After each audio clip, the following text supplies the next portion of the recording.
ഗോവിന്ദ. ഹരേ നാരായണ. ഓം നമോ ഭഗവതേ വാസുദേവായ.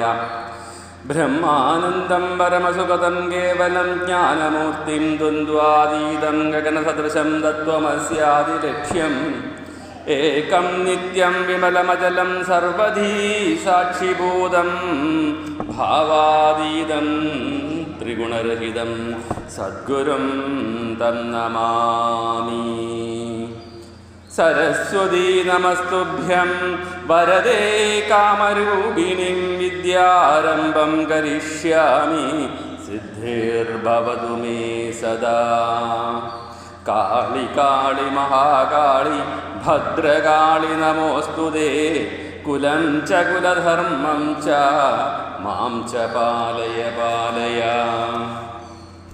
ധ്യായേത് നിത്യം ഗണേശം പരമസുഖയുതം ധ്യാനസംസ്ഥം ത്രിനേത്രം ഏകം ദേവം ത്വനേകം പരമസുഖയുതം ദേവദേവം പ്രപന്നം.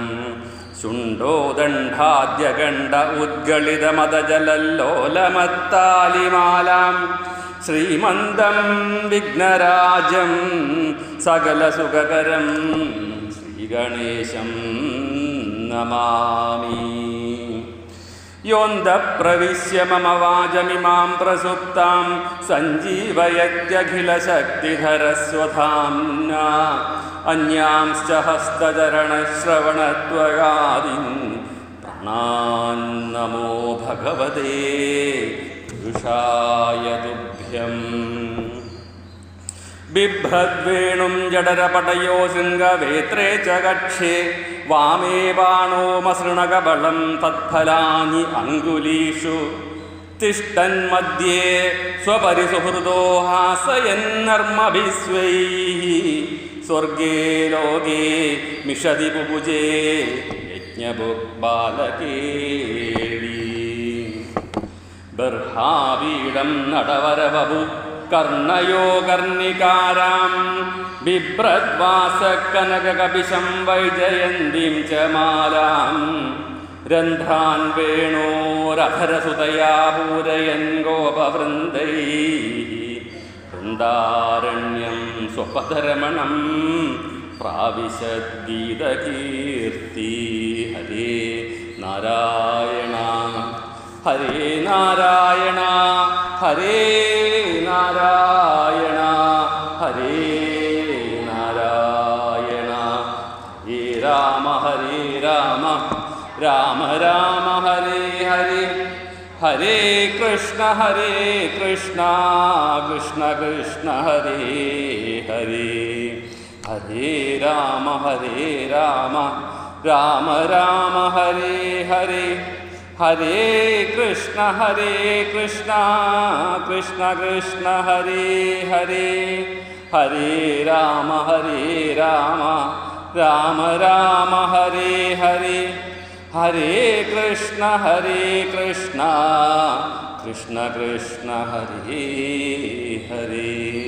സർവത്ര ഗോവിന്ദനാമ സങ്കീർത്തനം ഗോവിന്ദ ഗോവിന്ദ. ഇന്നലെ വൈകുന്നേരം ഭഗവാന്റെ വിവാഹം കഴിഞ്ഞു. പക്ഷേ നമ്മൾ ഒരു കാര്യം നമ്മൾ ഓർമ്മിക്കേണ്ടത് എന്താ വെച്ചിട്ടുണ്ടെങ്കിൽ രാസക്രീഡ എന്ന് പറഞ്ഞിട്ടുള്ള ഭഗവാന്റെ ഒരു ലീല ഉണ്ട്. അത് നമ്മൾ മനസ്സിലാക്കി വെച്ചിരിക്കുന്നത് എന്താണ് രാസക്രീഡ എന്ന് പറഞ്ഞിട്ടുണ്ടെങ്കിൽ ഭഗവാൻ കുറേ ഗോപസ്ത്രീകളുടെ കൂടെ ഡാൻസ് കളിച്ചു എന്നുള്ളതാണ് നമ്മൾ മനസ്സിലാക്കി വെച്ചിരിക്കുന്നത്. അത് ആണോ ശ്രീശുക ബ്രഹ്മർഷി എന്താണ് അതിലെ തത്വം ശ്രീശുക ബ്രഹ്മർഷി പരീക്ഷിത് മഹാരാജാവിനോട് പറഞ്ഞു കൊടുത്തത്? കഥയുടെ രൂപത്തിൽ പറഞ്ഞു കൊടുത്താലും അതിൻ്റെ താത്വികപരമായിട്ടുള്ള വശങ്ങളിലേക്ക് നമ്മൾ പോകുമ്പോൾ ഈശ്വരനും ജീവനും രണ്ടല്ല ഒന്നാണ് എന്നുള്ള ആ ഒരു പ്രപഞ്ച സത്യം മനസ്സിലാക്കാൻ വേണ്ടിയിട്ടാണ് ഈ രാസക്രീഡ എന്ന് പറഞ്ഞിട്ടുള്ള ആ ഒരു 5 അധ്യായത്തിലൂടെ, അതായത് ദശമസ്കന്ധത്തിലെ 29ാമത്തെ സ്കന്ധം തൊട്ടിട്ട് 33ാമത്തെ അധ്യായം വരെ ശ്രീശുക ബ്രഹ്മർഷി പരീക്ഷിത്തിന് ജീവാത്മ പരമാത്മ ബന്ധം എന്താണ് എന്ന് പറഞ്ഞു കൊടുത്തിട്ടുള്ളത്. അവസാനം ശ്രീശുക ബ്രഹ്മർഷി പറയുന്നുണ്ട് 12ാമത്തെ സ്കന്ധത്തിലെ 3-ാമത്തെ അധ്യായത്തിൽ 14-ാമത്തെ ശ്ലോകത്തിൽ പറയുന്നുണ്ട് എന്താ? കഥാ ഇമാംസ്തേ കതിധാമഹീയസാം വിദായ ലോകേഷു യശപ്പരേയുഷാം വിജ്ഞാനവൈരാഗ്യ വിവക്ഷയാ വിഭോ എന്നാ പറയുന്നത്. വജോ വിഭൂതിർന്നതു പാരമാർത്ഥ്യം. ഹേ പരീക്ഷത്ത് മഹാരാജാവേ, ഈ പറഞ്ഞ കാര്യങ്ങളൊക്കെ ഉണ്ടല്ലോ കഥകളുടെ രൂപത്തിലൂടെ അത് പറഞ്ഞത് കഥകളായിട്ടെടുക്കരുത്, അതിൻ്റെ പിന്നിലുള്ള താത്വിക വശത്തിലൂടെ പോകണം എന്ന് പറഞ്ഞിട്ടാണ്. ഞാൻ നേരത്തെ പറയേണ്ടായി, നമ്മൾ രാസക്രീഡ എന്ന് പറഞ്ഞിട്ടുണ്ടെന്നുണ്ടെങ്കിൽ അത് ശ്രീകൃഷ്ണനും കുറച്ച് ഗോപികമാരും കൂടി വൃന്ദാവനത്തിലെ ഗംഗാതീരത്ത് വെച്ചിട്ട് നടത്തിയിട്ടുള്ള രാസക്രീഡയാണ് എന്നുള്ളതാണ്. അത് ഈ വ്യാസൻ 5 അധ്യായങ്ങളെ കൊണ്ടാണ് രാസക്രീഡ എന്ന അത്ഭുത ലീല വർണ്ണിച്ചിട്ടുള്ളത്. എന്തിനാ വർണ്ണിച്ചത് വെച്ചിട്ടുണ്ടെങ്കിൽ ഭഗവാൻ അഹങ്കാരമുള്ള എല്ലാവരുടെയും അഹങ്കാരമില്ലാതെയാക്കി അവർക്കെല്ലാം മോക്ഷം കൊടുക്കുവാൻ വേണ്ടിയിട്ടാണ് ഭൂമിയിൽ അവതരിച്ചത്.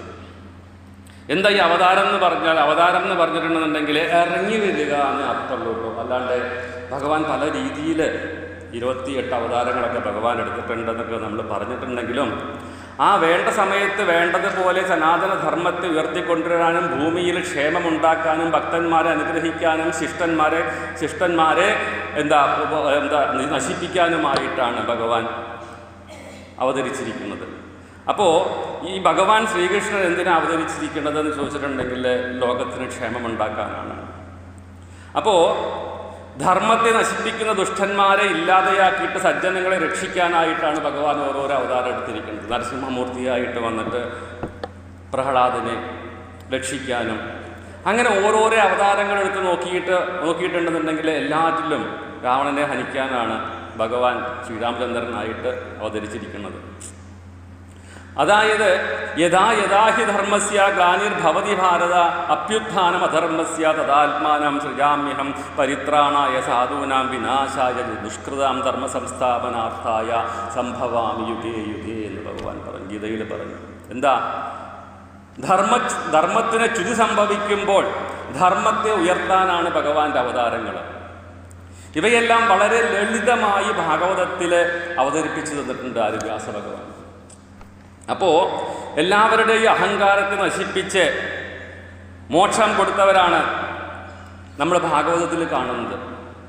ഭഗവാൻ എന്താണെന്ന് വെച്ചിട്ടുണ്ടെന്നുണ്ടെങ്കിൽ എല്ലാവർക്കും മോക്ഷം കൊടുക്കുകയാണ്. ഓരോ കഥകളിൽ നോക്കുമ്പോൾ പൂതനാമോക്ഷത്തിലൂടെ ഭഗവാൻ ആരൊക്കെ കൊടുത്തു? അഥവാ ശകടാസുരനൊക്കെ നമ്മൾ തൃണാവർത്തൻ, ശകടാസുരൻ, പൂതനാമോക്ഷം, പൂതനകൾ, അതുമാതിരി ഓരോരോ അരിഷ്ടാസുരൻ പറഞ്ഞിട്ടുള്ള ആ അസുരന്മാർക്ക് ഭഗവാൻ ഈ വക നാടകങ്ങളൊക്കെ കളിച്ചും കൊണ്ട് അസുരന്മാരെ ഭഗവാൻ അനുഗ്രഹിക്കുകയാണ് ചെയ്തിട്ടുള്ളത്.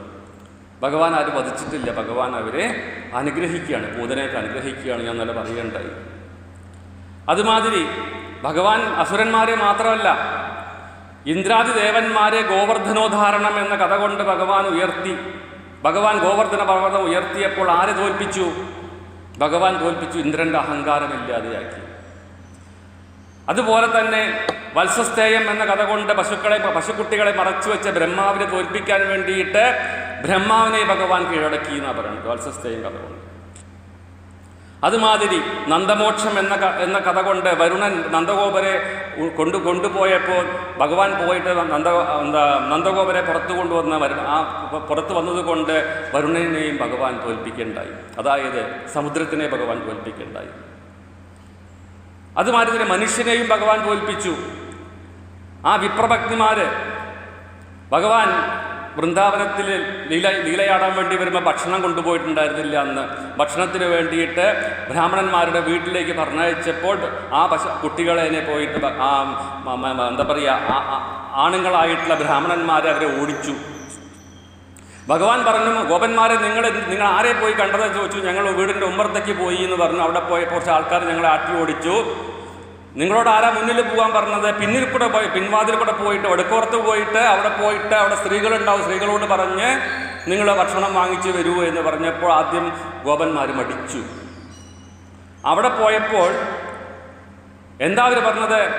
കൃഷ്ണൻ അവിടെ ഉണ്ട്, കൃഷ്ണന് കുറച്ച് ഭക്ഷണം വേണമെന്ന് പറഞ്ഞ അമ്മമാരോട് പറഞ്ഞപ്പോൾ എന്താ അമ്മമാർ ചെയ്തത്? അതങ്ങനെ അന്നുണ്ടാക്കിയ എല്ലാ ഭക്ഷണങ്ങളും എടുത്ത് എല്ലാവരും കൃഷ്ണ രാമ എന്ന് വിളിച്ചും കൊണ്ട് തലയിലേറ്റിയിട്ട് അവിടെ എത്തുകയുണ്ടായത് ഭഗവാന്റെ അടുത്ത് കൊടുക്കാൻ വേണ്ടിയിട്ടുണ്ടായിട്ടുള്ളതാണ്. ഇതൊക്കെ എന്താ കഥകളിലൂടെ മനസ്സിലാക്കേണ്ടതെന്ന് നമുക്ക് വഴിയെ പറയാം. ആ ഭക്തിഭാവത്തെയാണ് നമ്മൾ മനസ്സിലാക്കേണ്ടത്. അവിടെ അവർ പോകുന്ന വഴിക്ക് ഭർത്താക്കന്മാരെല്ലാം അവരെ ഒതുക്കി തീർക്കാൻ വേണ്ടി നോക്കി നിൽക്കെ പറഞ്ഞ ചിലരെ പൂട്ടിയിട്ടു, ചിലരെ പറഞ്ഞയച്ചില്ല, ചീത്ത പറഞ്ഞു. അതൊന്നും കേൾക്കാൻ നിൽക്കാതെ ആ സ്ത്രീകളെല്ലാവരും പോയി ഭഗവാന്റെ പാതാരവിന്ദങ്ങളിൽ പോയിട്ട് ഭഗവാന് വേണ്ട ഭക്ഷണങ്ങളൊക്കെ കൊടുക്കാൻ വേണ്ടിയിട്ട് അത് തയ്യാറായി അവിടെ എത്തിച്ച് ഭഗവാൻ ഭക്ഷണം കൊടുത്തു. എന്താണ് ഈ കഥകളിലൂടെ നമ്മൾ മനസ്സിലാക്കിയിരിക്കുന്നത്? ഈ കഥകളിലൂടെ ഭഗവാൻ എങ്ങനെയാണ് അസുരന്മാരെയും ബ്രഹ്മാവിനെയും ഇന്ദ്രനെയും അതുമാതിരി വരുണനെയും തോൽപ്പിച്ചത്? വിപ്രഭക്തി മോക്ഷം എന്ന കഥ കൊണ്ട് മനുഷ്യന്മാരെ തോൽപ്പിക്കുകയുണ്ടായിട്ടുണ്ട് ഭഗവാൻ. വിപ്രന്മാരൊക്കെ ബ്രാഹ്മണന്മാരൊക്കെ മനുഷ്യന്മാരാണ്. ബ്രഹ്മത്തെ അറിഞ്ഞവനാണ് ബ്രാഹ്മണൻ എന്ന് പറയും. അതുമാതിരി ക്ഷത്രിയനും വൈശ്യനും ശൂദ്രനും ഒക്കെ ഓരോ അർത്ഥങ്ങളുണ്ട്. ബ്രഹ്മചര്യം, അതുമാതിരി ഗൃഹസ്ഥാശ്രമം, വാനപ്രസ്ഥം, സന്യാസം, അതിനൊക്കെ അതിൻ്റെതായ അർത്ഥങ്ങളും ഭാവങ്ങളും മനസ്സിലാക്കണം. അതാണ് ഭാഗവതം പഠിച്ചു കഴിഞ്ഞാൽ അത് ഉദ്ദേശം വേണ്ടത്. എന്താണ് ബ്രഹ്മചര്യം? ബ്രഹ്മത്തിൽ ചരിക്കുന്നവരാണ് ബ്രഹ്മചര്യം. എന്താണ് ഗൃഹസ്ഥാശ്രമം? അതായത് ഗൃഹം എന്ന് പറഞ്ഞിട്ടുണ്ടെങ്കിൽ ഗ്രഹിക്കുന്നത് എന്താണോ അത് ഗൃഹം. നമ്മൾ പഞ്ചഭൂതങ്ങൾ തരുന്ന എല്ലാ വിഷയങ്ങളെയും ഗ്രഹിക്കുന്നത് കൊണ്ട് നമ്മളെല്ലാം ഗൃഹസ്ഥന്മാരാണ്. അതാണ് ഗൃഹസ്ഥാശ്രമയുടെ അർത്ഥം. ബ്രഹ്മത്തിൽ, അതായത് ബ്രഹ്മചര്യാവുമ്പോൾ 14-15 വയസ്സ് വരെ കുട്ടിക്കാലത്ത് അവർ പോയിട്ട് ബ്രഹ്മചര്യത്തിൽ പോയിട്ട് ബ്രഹ്മത്തിൽ ചരിക്കാൻ വേണ്ടിയിട്ടാണ് ഗുരു പഠിപ്പിക്കുന്നത്, ആശ്രമങ്ങളെല്ലാം പോയിട്ട് പഠിപ്പിക്കുന്നത്. അത് കഴിഞ്ഞാൽ ഒരു ഓപ്ഷൻ കൊടുക്കുകയാണ്, ബ്രഹ്മചാരിക്ക് ഓപ്ഷൻ കൊടുക്കും. നിനക്ക് ഗൃഹസ്ഥാശ്രമം സ്വീകരിക്കണോ അതോ നേരിട്ടിട്ട് വാനപ്രസ്ഥത്തേക്ക് പോകണോ, സന്യാസം സ്വീകരിക്കണോ, 2 ഓപ്ഷൻ ഉണ്ട്. അതാണ് നൈഷ്ഠിക ബ്രഹ്മചാരി എന്നൊക്കെ പറയുന്നത്. അപ്പോൾ ഗൃഹസ്ഥാശ്രമി എന്ന് പറഞ്ഞാൽ ഈ പ്രപഞ്ചത്തിൽ കാണുന്ന വസ്തുക്കളെ ആരെല്ലാം സ്വീകരിക്കുന്നുണ്ടോ അവരെയെല്ലാം ഗൃഹസ്ഥാശ്രമികൾ എന്ന് പറയാം. വാനപ്രസ്ഥം എന്ന് പറഞ്ഞിട്ടുണ്ടെങ്കിൽ അതായത് ഭഗവാനെ അറിയാൻ വേണ്ടി കാട്ടിൽ പോകണു എന്നുള്ളതല്ല. വാനം എന്ന് പറഞ്ഞിട്ടുണ്ടെങ്കിൽ ആകാശം എന്നുള്ളതാണ്. എന്താ വാനപ്രസ്ഥം എന്ന് പറഞ്ഞിട്ടുണ്ടെന്നുണ്ടെങ്കിൽ വാനത്തിലേക്ക് പ്രസ്ഥം എന്ന് പറഞ്ഞിട്ടുണ്ടെങ്കിൽ വനത്തിലേക്ക് പ്രസ്ഥം എന്നുള്ളതല്ല. വാനം എന്ന് പറഞ്ഞ ആകാശം പറഞ്ഞ അപാരത, അനന്തതയിലേക്കുള്ള ആ പ്രയാണത്തെയാണ് വാനപ്രസ്ഥം എന്ന് പറയുന്നത്. അതിന് 60 വയസ്സ്, 50 വയസ്സ്, 40 വയസ്സ്, 70 വയസ്സ് കഴിഞ്ഞാൽ വാനപ്രസ്ഥത്തേക്ക് പോകണം എന്നുള്ളതല്ല അർത്ഥം. വാനപ്രസ്ഥം പറഞ്ഞാൽ വാനിലേക്ക് ഉയരുക, പറഞ്ഞാൽ തന്നിൽ നിന്ന് ബ്രഹ്മത്തിലേക്ക് ഉയരാനുള്ള വഴി, അതാണ് വാനപ്രസ്ഥം എന്ന് പറയുന്നത്. നമ്മൾ മനസ്സിലാക്കി വെച്ചിരിക്കുന്നത് ബ്രഹ്മചര്യം എന്ന് പറഞ്ഞിട്ടുണ്ടെങ്കിൽ 15 വയസ്സിൽ ഗുരുകുലത്തിൽ പോയി പഠിക്കുക, അത് കഴിഞ്ഞിട്ട് 50 വയസ്സ് വരെ ഗൃഹസ്ഥാശ്രമിയായിട്ട് ജീവിക്കുക, 50 വയസ്സ് കഴിഞ്ഞാൽ വാനപ്രസ്ഥത്തിലേക്ക് കാട്ടിലേക്ക് പോവുക, കാട്ടിൽ പോയിട്ട് സന്യാസം സ്വീകരിക്കുക. അതാണ് നമ്മളൊക്കെ ധരിച്ചു വെച്ചിരിക്കുന്നത്. സന്യാസം എന്ന് പറഞ്ഞാൽ എന്താണ്? എല്ലാം ഉപേക്ഷിക്കുക. നമ്മൾ ഭഗവാനിലേക്ക് ഉയർന്നു കഴിഞ്ഞ് എല്ലാറ്റിനും ഉപേക്ഷിക്കുന്ന അവസ്ഥയാണ് സന്യാസം എന്ന് പറയുന്നത്. അല്ലാണ്ട് കാവ്യമുണ്ട് ധരിച്ച് അത് സന്യാസി ആയിക്കൊള്ളണമെന്നില്ല. എല്ലാം ഉപേക്ഷിക്കുക, ആഗ്രഹങ്ങൾ ഉപേക്ഷിച്ചു കഴിഞ്ഞിട്ടുണ്ടെന്നുണ്ടെങ്കിൽ അവസാനത്തെ ലക്ഷ്യമായിട്ട് സന്യാസം. അതാണ് പറയുന്നത്. ഭഗവാൻ പറഞ്ഞു ചാതുർവർണ്ണ്യം മയാ സൃഷ്ടം ഗുണകർമ്മ വിഭാഗശ എന്ന് പറയണ്ടായി. ഭഗവാൻ പറയണം, ഗീതയിൽ പറയണ്ടായി. ഈ ചാതുർവർണ്ണ്യം ഉണ്ടാക്കിയിരിക്കുന്നത് എന്തിനാച്ചിട്ടുണ്ടെങ്കിൽ അത് ജന്മം കൊണ്ട് ബ്രാഹ്മണനായതുകൊണ്ടോ ക്ഷത്രിയനായതുകൊണ്ടോ വൈശ്യനായതുകൊണ്ടോ എന്നല്ല, അവരുടെ ഗുണകർമ്മ വിഭാഗശ എന്ന് ഭഗവാൻ പറയുകയുണ്ടായി. അവരുടെ ഗുണങ്ങളെയും കർമ്മങ്ങളെയും കൂട്ടിയിട്ടാണ് ചാതുർവർണ്ണ്യം സൃഷ്ടിച്ചിരിക്കുന്നത്. അതുകൊണ്ട് ബ്രാഹ്മണനല്ലാത്തവൻ പൂജിക്കാൻ അധികാരിയല്ല എന്ന് പറയുന്നത് മഹാ തെറ്റാണ്. ബ്രഹ്മത്തെ അറിയാൻ പരിശ്രമിക്കുന്ന ആരുണ്ടോ അവനെ ബ്രഹ്മചാരി എന്ന് പറയാം. അവിടെ ചണ്ടാളനായാലും അതുമാതിരി ഏത് ജാതിക്കാരനായിട്ടുണ്ടെന്നുണ്ടെങ്കിലും ബ്രാഹ്മണന്റെ തൊഴിൽ ചെയ്യുന്നുണ്ടെന്നുണ്ടെങ്കിൽ ഗുണകർമ്മ വിഭാഗശ എന്ന് പറഞ്ഞു. ഒരു ചണ്ടാളൻ പോയിട്ട് ബ്രാഹ്മണന്റെ കർമ്മമായിട്ടുള്ള കർമ്മങ്ങൾ, പൂജകളിലും അതുമാതിരി ഓരോ ഹോമങ്ങളും ചെയ്യുകയാണെന്നുണ്ടെങ്കിൽ അവനെ ചണ്ടാളൻ എന്ന് പറയില്ല, അവനെ ബ്രാഹ്മണൻ എന്ന് പറയണം എന്നുള്ളതാണ് നമ്മൾ പഠിക്കേണ്ടത്. അല്ലാണ്ട് ഈ പഴയ കാലത്തമാർ എന്തെല്ലാം പറഞ്ഞ മാതിരി ബ്രാഹ്മണന്മാർ ഏറ്റവും ഉയർന്ന ആൾക്കാരാണ്, ക്ഷത്രിയന്മാർ രണ്ടാമത്തെ ആൾക്കാരാണ്, മൂന്നാമത്തെ ആൾക്കാർ ബിസിനസ്സുകാരായിട്ട് വൈശ്യന്മാരാണ്, അതുമാതിരി ശൂദ്രന്മാരാണ് എന്നുള്ള ആ ബോധത്തിലൊന്നും നിങ്ങൾ ആരും പോയി ഭ്രമിക്കരുത്. ബ്രഹ്മത്തെ അറിയാൻ വേണ്ടി പരിശ്രമിക്കുന്നുവോ അവൻ തന്നെയാണ് ആ ഭഗവാന് ഏറ്റവും ഇഷ്ടം. ബ്രഹ്മത്തെ അറിയണമെങ്കിൽ ആദ്യം എന്ത് വേണം? ഭഗവാന്റെ നാമങ്ങൾ കേൾക്കണം, ഭഗവാനെ കീർത്തിക്കണം. അതാണ് അത് പ്രഹ്ലാദൻ മറ്റുള്ള കുട്ടികൾക്ക് പറഞ്ഞു കൊടുത്തത്. ശ്രവണം കീർത്തനം പറഞ്ഞിട്ടുള്ള ആ ശ്ലോകങ്ങളൊക്കെ. അപ്പൊ എന്താ പറയാനുള്ള കാരണം എന്താണെന്ന് വെച്ചിട്ടുണ്ടെങ്കിൽ, വിപ്രഭക്തി മോക്ഷം കൊണ്ട്, ബ്രാഹ്മണ ഭക്തിമാരുടെ ആ മോക്ഷം കൊടുത്തുകൊണ്ട് ഭഗവാൻ മനുഷ്യനെ തോൽപ്പിച്ചു. ഇങ്ങനെ എല്ലാവരെയും ജയിച്ചത് കാരണം കൊണ്ട് ആ ഭഗവാൻ സർവജ്ഞനായിട്ട് തീരുകയാണ് എല്ലാറ്റിനും.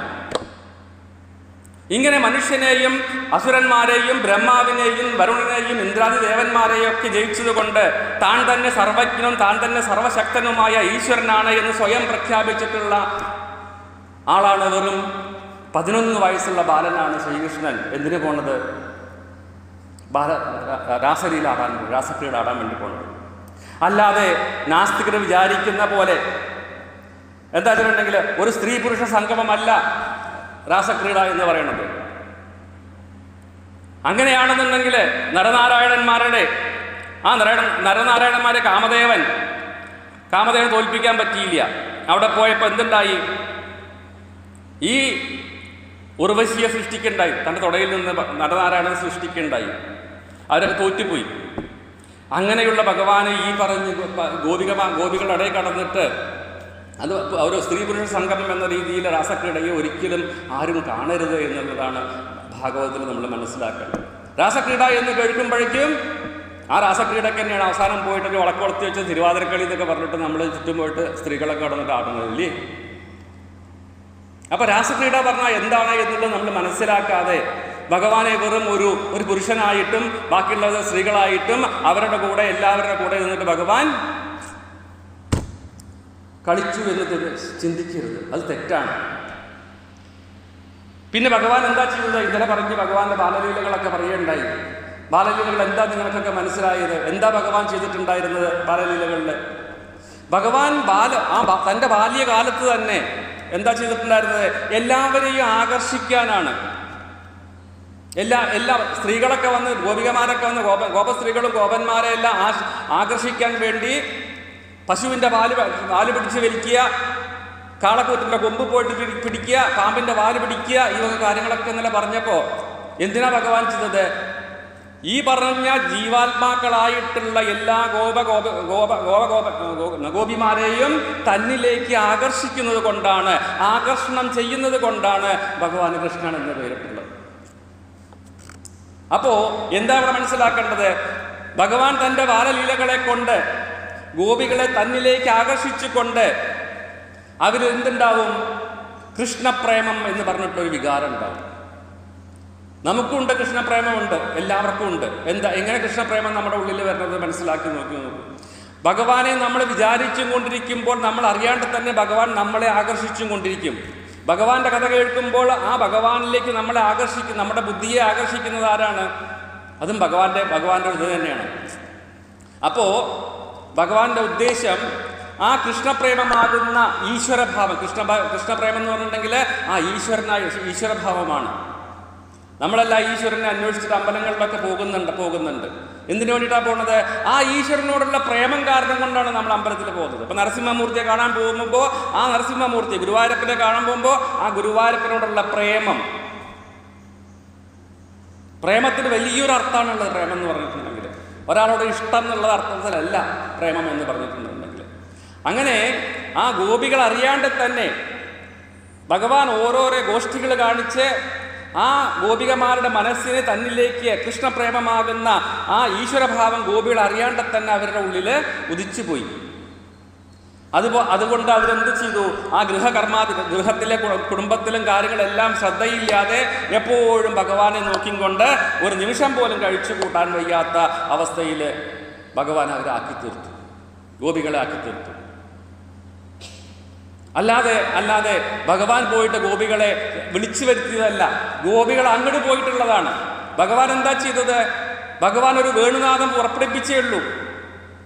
നമ്മൾ പറയാറുണ്ട്, ഇടയ്ക്ക് ഗുരുവായൂരപ്പൻ എന്നെ വിളിച്ചിട്ടില്ല, അത് കാരണം ഗുരുവായൂരപ്പൻ്റെ അടുത്തേക്ക് പോകാൻ പറ്റിയിട്ടില്ല എന്ന് നമ്മൾ സ്വന്തം പറയാറുണ്ട് അല്ലേ? സമയമാകുമ്പോൾ നമ്മളെ വിളിക്കും, ശബരിമലയ്ക്ക് നമ്മളെ സമയമാകുമ്പോൾ വിളിക്കും. എന്താ അതിൻ്റെ അർത്ഥം? ആ ആ സമയമായിട്ടില്ല എന്ന് തോന്നണമെന്നുണ്ടെങ്കിൽ ആ ഭഗവാനോടുള്ള പ്രേമം കാരണം നമുക്ക് പോകാൻ പറ്റിയിട്ടുണ്ടാവില്ല. എന്തെങ്കിലും കാരണവശാൽ ഗുരുവായൂർക്ക് പോകാൻ പറ്റിയിട്ടുണ്ടാവില്ല. അപ്പോൾ ആ വിളിയാണ് മധുരം. അതായത് വേണുഗാനം പോലെ നമുക്കൊരു വിളി വരുമ്പോൾ, ഭഗവാന്റെ വിളി വരുമ്പോൾ ഭഗവാനിലേക്ക് എത്താനുള്ള ആ ത്വരതയാണ് പ്രേമം എന്ന് പറഞ്ഞിട്ടുള്ളത്. അല്ലാണ്ട് ഒരു സ്ത്രീ പുരുഷ ബന്ധമുള്ള പ്രേമമല്ല എന്നുള്ളത് ആദ്യം നമ്മൾ മനസ്സിലാക്കണം. ഭാഗവതം പഠിക്കും. നമ്മുടെ രാസക്രീഡ എന്ന് പറഞ്ഞിട്ടുണ്ടെന്നുണ്ടെങ്കിൽ അപ്പോഴേക്ക് റെഡിയായി, ഒരു സ്റ്റേജ് റെഡിയായി. എന്താണ്, നല്ല വസ്ത്രങ്ങളൊക്കെ അണിഞ്ഞും കൊണ്ട് സ്ത്രീകൾ ഇങ്ങനെ വന്നു നിൽക്കണു. ഭഗവാൻ നല്ല വേഷം കെട്ടിക്കൊണ്ട് നിൽക്കണു, മഞ്ഞപ്പട്ട കൊടുത്ത് നിൽക്കണു. അവരെ പിന്നെ ഭഗവാന്റെ കൈ പിടിച്ച് വലിക്കണു, ഭഗവാന് ചുറ്റും ഭഗവാനെ ഉമ്മ വയ്ക്കണു. എന്തെല്ലാം ചെയ്തു. ഇതൊക്കെ എന്താണ് ഉദ്ദേശിക്കുന്നത്? ആ കൃഷ്ണപ്രേമം. അങ്ങനെയുള്ള കൃഷ്ണപ്രേമമാണ് നമുക്ക് വേണ്ടത്. ആ കൃഷ്ണപ്രേമം എങ്ങനെ വരും? ആ കൃഷ്ണനിലേക്ക് നമ്മൾ ആകർഷിച്ചു പോകണം. കൃഷ്ണനെ വേണമെന്ന് വെച്ച് പോകുമ്പോൾ കൃഷ്ണൻ നമ്മളെ ആകർഷിക്കും. നമ്മൾ കൃഷ്ണന്റെ അടുത്തേക്ക് പോവാത്തോടത്തോളം കാലം കൃഷ്ണൻ ആകർഷിക്കില്ല. അതാ പറയുന്നത്. നമ്മളെല്ലാം നമുക്ക് നല്ല വിവരമുണ്ട്. നമ്മൾ ഒരടി വെച്ചാൽ 10 അടി കൃഷ്ണൻ ഇങ്ങോട്ട് വരുന്നൊക്കെ നമ്മൾ വർത്തമാനം പറച്ചിൽ മാത്രമേ ഉള്ളൂ ഇല്ലേ? എന്തുകൊണ്ടാണ് ഒരടി നമ്മൾ മുന്നിലേക്ക് വെച്ചിട്ടുണ്ടെന്നുണ്ടെങ്കിൽ 10 അടി ഭഗവാൻ ഇങ്ങോട്ട് വരണം എന്തുകൊണ്ടാണ് പറയണത്? ഭഗവാൻ ആ കൃഷ്ണ പ്രേമം തരണം എന്നുണ്ടെങ്കിൽ നമ്മൾ ഭഗവാനെ പ്രേമിക്കാൻ തുടങ്ങണം. ഈ പ്രേമം എന്നുള്ള വാക്ക് നമ്മൾ കാണുന്നത് വെറും ഒരു തെറ്റായ ധാരണയിലാണ്. അത് തെറ്റാണ്. ഭഗവാനിലേക്ക് അടുക്കാൻ തുടങ്ങുമ്പോൾ ഭഗവാൻ നമ്മളെ കൂടുതൽ പ്രേമിക്കും. അപ്പൊ നമുക്കെന്ത് വേണം? നമുക്ക് ഭഗവാനോട് കുറച്ച് പ്രേമമുണ്ടായാൽ ഭഗവാൻ നമ്മളുടെ മുകളിൽ ആ ഭഗവാന്റെ കരുണയാകുന്ന പ്രേമം നമ്മളുടെ പേരിൽ വർഷിക്കും. അതാണ് രാസക്രീഡയിലെ പ്രേമം. രാസ് എന്ന് പറഞ്ഞിട്ടുണ്ടെങ്കിൽ എന്താണ്? അതാ പറഞ്ഞത്, പ്രേമത്തിന് ഒരു വാക്കില്ല എന്നുള്ളതാണ്. അപ്പോ അതാ പറഞ്ഞത്, ഇത് കാരണം കൊണ്ട് ഗൃഹത്തിലെ എല്ലാ കാര്യങ്ങളും വിട്ടുകളഞ്ഞിട്ട് സ്ത്രീകളെല്ലാം കൂടി ഭഗവാന്റെ അടുത്ത് എത്തി എന്ന് പറയുന്നു.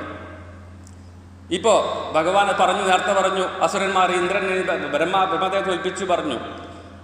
അതുമാതിരി ഭഗവാൻ കാളിയമർദ്ദനം എന്നൊരു ലീല നമുക്ക് എല്ലാ കഥകളും അറിയാം. ഭഗവാൻ എന്താ ചെയ്തത്?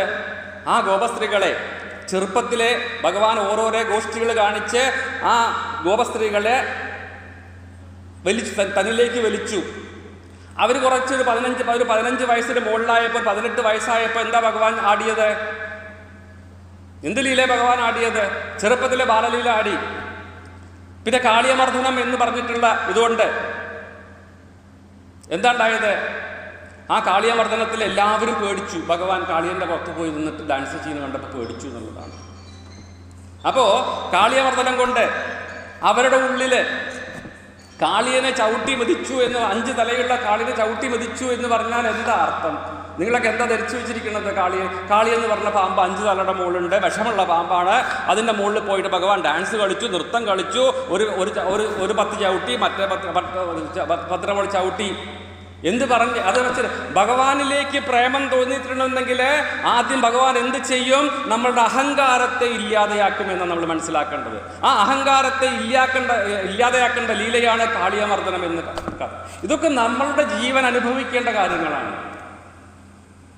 അപ്പോ ഈ പറഞ്ഞ് തന്നിലേക്ക് അടുത്ത് വരുന്ന ഗോപസ്ത്രീകളെ ഭഗവാൻ ഗോപസ്ത്രീ പറഞ്ഞിട്ടുണ്ടെങ്കിൽ എന്താ അവിടെ ഉദ്ദേശിക്കുന്നത്? നമ്മളെ ഓരോ ജീവനെയാണ് ഉദ്ദേശിക്കുന്നത്. നമ്മളൊക്കെ ഗോപസ്ത്രീകളാണ്, ഭഗവാന്റെ ഗോപസ്ത്രീകളാണ് നമ്മളൊക്കെ. അവിടെ ആൺ പെണ്ണുള്ള വ്യത്യാസമില്ല. ഞാൻ ഗോപൻ എന്നുള്ളതോ ബാക്കി സ്ത്രീകൾ ഗോപസ്ത്രീകളൊന്നുമില്ല. എല്ലാവരെയും ഗോപസ്ത്രീകളായിട്ടാണ് ശ്രീശുഖ ബ്രഹ്മർഷി പരിഷത്തിന് കാണിച്ചു കൊടുത്തിരിക്കുന്നത്. ഒരാൾ വന്നു, ഉദ്ധവൻ വന്നു ഗോപസ്ത്രീകൾ കാണാൻ വേണ്ടിയിട്ടുള്ള കഥകളൊക്കെ നമുക്കറിയാം. ഉദ്ധവൻ അവസാനം പോയിട്ട് ഭഗവാന്റെ അടുത്ത് പോയിട്ട് ആ ഗോപസ്ത്രീകളെ പറ്റി വർണ്ണിച്ചു കൊടുക്കുമ്പോൾ ഭഗവാന്റെ കണ്ണിൽ വെള്ളം വന്നു എന്നാണ് പറഞ്ഞത്, കണ്ണുനീരണിഞ്ഞു എന്നാണ് പറഞ്ഞത്. അതുമാതിരി വേറൊരു സാഹചര്യത്തിൽ ഭഗവാൻ കരഞ്ഞു. 3 സാഹചര്യത്തിലേ ഭഗവാൻ കൃഷ്ണൻ കരഞ്ഞിട്ടുള്ളൂ. ഒന്ന്, ഉദ്ധവൻ പറഞ്ഞു കൊടുക്കുമ്പോൾ, ഗോപസ്ത്രീകളെ പറ്റി പറയുമ്പോൾ തൻ്റെ ഭക്തകള് ഇങ്ങനെ കഷ്ടപ്പെടുന്നുണ്ടോ എന്ന വേദന കൊണ്ട് ഭഗവാൻ കരഞ്ഞു. രണ്ടാമത്തെ, ഭീഷ്മര് ശരശയ്യയില് ഇങ്ങനെ കഷ്ടപ്പെട്ട് കിടക്കുമ്പോൾ ആ സഹസ്രനാമം ചൊല്ലിയും കൊണ്ട് എത്ര കഷ്ടപ്പാടുണ്ടെങ്കിൽ എത്ര വേദനകളുണ്ടെങ്കിലും ആ ഭഗവാനെ വിളിച്ച് 1000 നാമങ്ങളെ കൊണ്ട് വാഴ്ത്തിയപ്പോൾ ഭഗവാന്റെ കണ്ണ് നിറഞ്ഞു. എന്താ ഭീഷ്മർ പറഞ്ഞത്? ഭഗവാനെ, എനിക്ക് ഒറ്റ ആഗ്രഹമേ ഉള്ളൂ, എൻ്റെ കാലിൻ്റെ പാദത്തിൻ്റെ അടുത്ത് വന്ന് നിൽക്കണേ എന്ന് പറഞ്ഞിട്ട്. എന്താ പാദത്തിൻ്റെ അടുത്ത് നിൽക്കണേ? അനങ്ങാൻ വയ്യ. ഭഗവാന്റെ മുന്നിലുണ്ടെങ്കിലേ കാണാൻ പറ്റുള്ളൂ. ശരിയാണെന്ന് നിവർത്തിയില്ല. ഇവിടെ അമ്പ്, ഇവിടെ എല്ലായിടത്തും അമ്പ്. പിന്നെ മൂന്നാമത്തെ തവണയാണ് ഒന്ന് എന്താ പറയുക, ഉദ്ധവൻ ഗോപസ്ത്രീകളെ പറ്റി പറഞ്ഞു കൊടുക്കുമ്പോൾ, രണ്ടാമത്തെ ഈ പറഞ്ഞ കാര്യം, മൂന്നാമത്തത് വരാൻ പോകുന്നതിൻ്റെ 9-ാമത്തെ അധ്യായത്തിൽ കുചേലൻ ഇല്ലേ, എന്തേ ശൗരി പറഞ്ഞ പാട്ടില്ല, കണ്ണുനീരണിഞ്ഞു ചെന്താമര കണ്ണനുണ്ടോ കരഞ്ഞിട്ടുള്ളൂ. ഈ 3 സമയങ്ങളിലാണ് ഭഗവാൻ കരഞ്ഞിട്ടുള്ളൂ. ഒന്ന് ഭീഷ്മർ ശരശയ്യയിൽ കിടക്കുമ്പോൾ ആ ഭക്തനെ കണ്ടിട്ടുള്ള സന്തോഷം കൊണ്ടുള്ള കണ്ണീര്, ഇങ്ങനെ കഷ്ടപ്പെട്ടിട്ടും കണ്ടൂലോ. രണ്ടാമത് തൻ്റെ ഭക്തകളെ പറ്റി ഉദ്ധവൻ പോയിട്ട് ഭഗവാന്റെ അടുത്ത് പറഞ്ഞപ്പോൾ, മൂന്നാമത് വരാൻ പോണയുടെ 9-ാമത്തെ അധ്യായത്തിൽ കുചേലനെ കണ്ടപ്പോൾ എന്താ, പട്ടിണി കൊണ്ടുമേലിഞ്ഞോ പണ്ഡിതനു ഭൂശസ്ഥലി പട്ടണം കണ്ടപ്പോഴേ വിശപ്പുന്താഹവും. എത്ര നല്ല പാട്ടാ കുഞ്ചൻനമ്പ്യാർ എഴുതിയിട്ടുള്ളത്. അപ്പോ അങ്ങനെ ഭഗവാൻ ചെറുപ്പകാലത്തിലെ പല ലീലകളെ കൊണ്ടും ഭഗവാൻ ഇതുമാതിരിയാക്കി ആ ഭഗവാനെ അടുപ്പിച്ചു. അവരുടെ അഹങ്കാരത്തെ ഇല്ലാതെയാക്കാൻ വേണ്ടി ആ കാളിയൻ്റെ മുന്നിൽ നിന്നിട്ട് കാളിയൻ്റെ ദർപ്പം അടിച്ചമർത്തുന്ന പോലെ ഉണ്ടാക്കി എന്നാണ് പറഞ്ഞത്. അതുമാതിരി വേറൊരു ലീല ഭഗവാൻ ആടി, ഗോപീ വസ്ത്രാപഹാരണം. നമ്മളെന്താ പറയണത്, കണ്ണൻ എല്ലാവരുടെ വസ്ത്രം എടുത്തിട്ട് മുകളിൽ കയറ്റി വെച്ചു, എന്നിട്ട് എല്ലാവരോടും നഗ്നകളായിട്ട് കയറി വരാൻ വേണ്ടിയിട്ട് പറഞ്ഞു. നമ്മൾ കാണുന്ന വിഷൻ എന്താണ്, ഇത് വരുന്നത് സ്ത്രീകളെല്ലാം ഗോപികളെല്ലാം വെള്ളത്തിൽ നിന്ന് ആദ്യം എല്ലാവരും നാണം മറച്ചു കൊണ്ടുവന്നു. ഭഗവാൻ പറഞ്ഞു കൈ ഉയർത്തിപ്പിടിച്ച് വരാൻ വേണ്ടി പറഞ്ഞു. ഭഗവാൻ അതിൻ്റെ ആവശ്യമില്ല.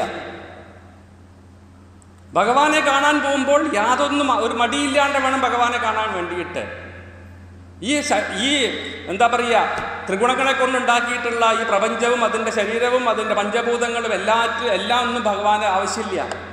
അപ്പോൾ ഗോപി വസ്ത്രാപഹരണം എന്ന ലീല കൊണ്ട് ഭഗവാൻ എത്ര കരുണാമയനായിട്ടുള്ള ഭഗവാനാണ്. ചെറുപ്പകാലത്ത് ഓരോരോ ലീലകൾ കാണിച്ച് ഭഗവാൻ അട്രാക്ട് ചെയ്തു. അഹങ്കാരം, കാളിയമർദ്ദനം കൊണ്ട് അഹങ്കാരത്തെ ഇല്ലാതെയാക്കി. അതുമാതിരി സ്ത്രീ പുരുഷ ബന്ധം ഇല്ലാതെയാക്കി. സ്ത്രീയും പുരുഷനും രണ്ടല്ല, ജീവാത്മാവ് പറഞ്ഞ ഒന്ന് മാത്രമേ ഉള്ളൂ. തനിക്ക് സ്ത്രീ എന്ന ബോധവും അത് പുരുഷൻ എന്ന ബോധവും ഇല്ലാതെയാക്കിയിട്ട് അവരെ തന്നിലേക്ക് വലിപ്പിക്കുകയാണ് ഭഗവാൻ. അത് കാരണം എന്തുണ്ടായി, അവരുടെ ആദ്യം അഹങ്കാരത്തെ ഇല്ലാതെയാക്കിയാൽ ഭഗവാൻ പിന്നെ എന്ത് ചെയ്യും, തൻ്റെ ശരീരാഭിമാനം എന്ന് തോന്നുന്ന ആ അഭിമാനത്തെ ഇല്ലാതെയാക്കാനാണ് എന്തുണ്ടായത്,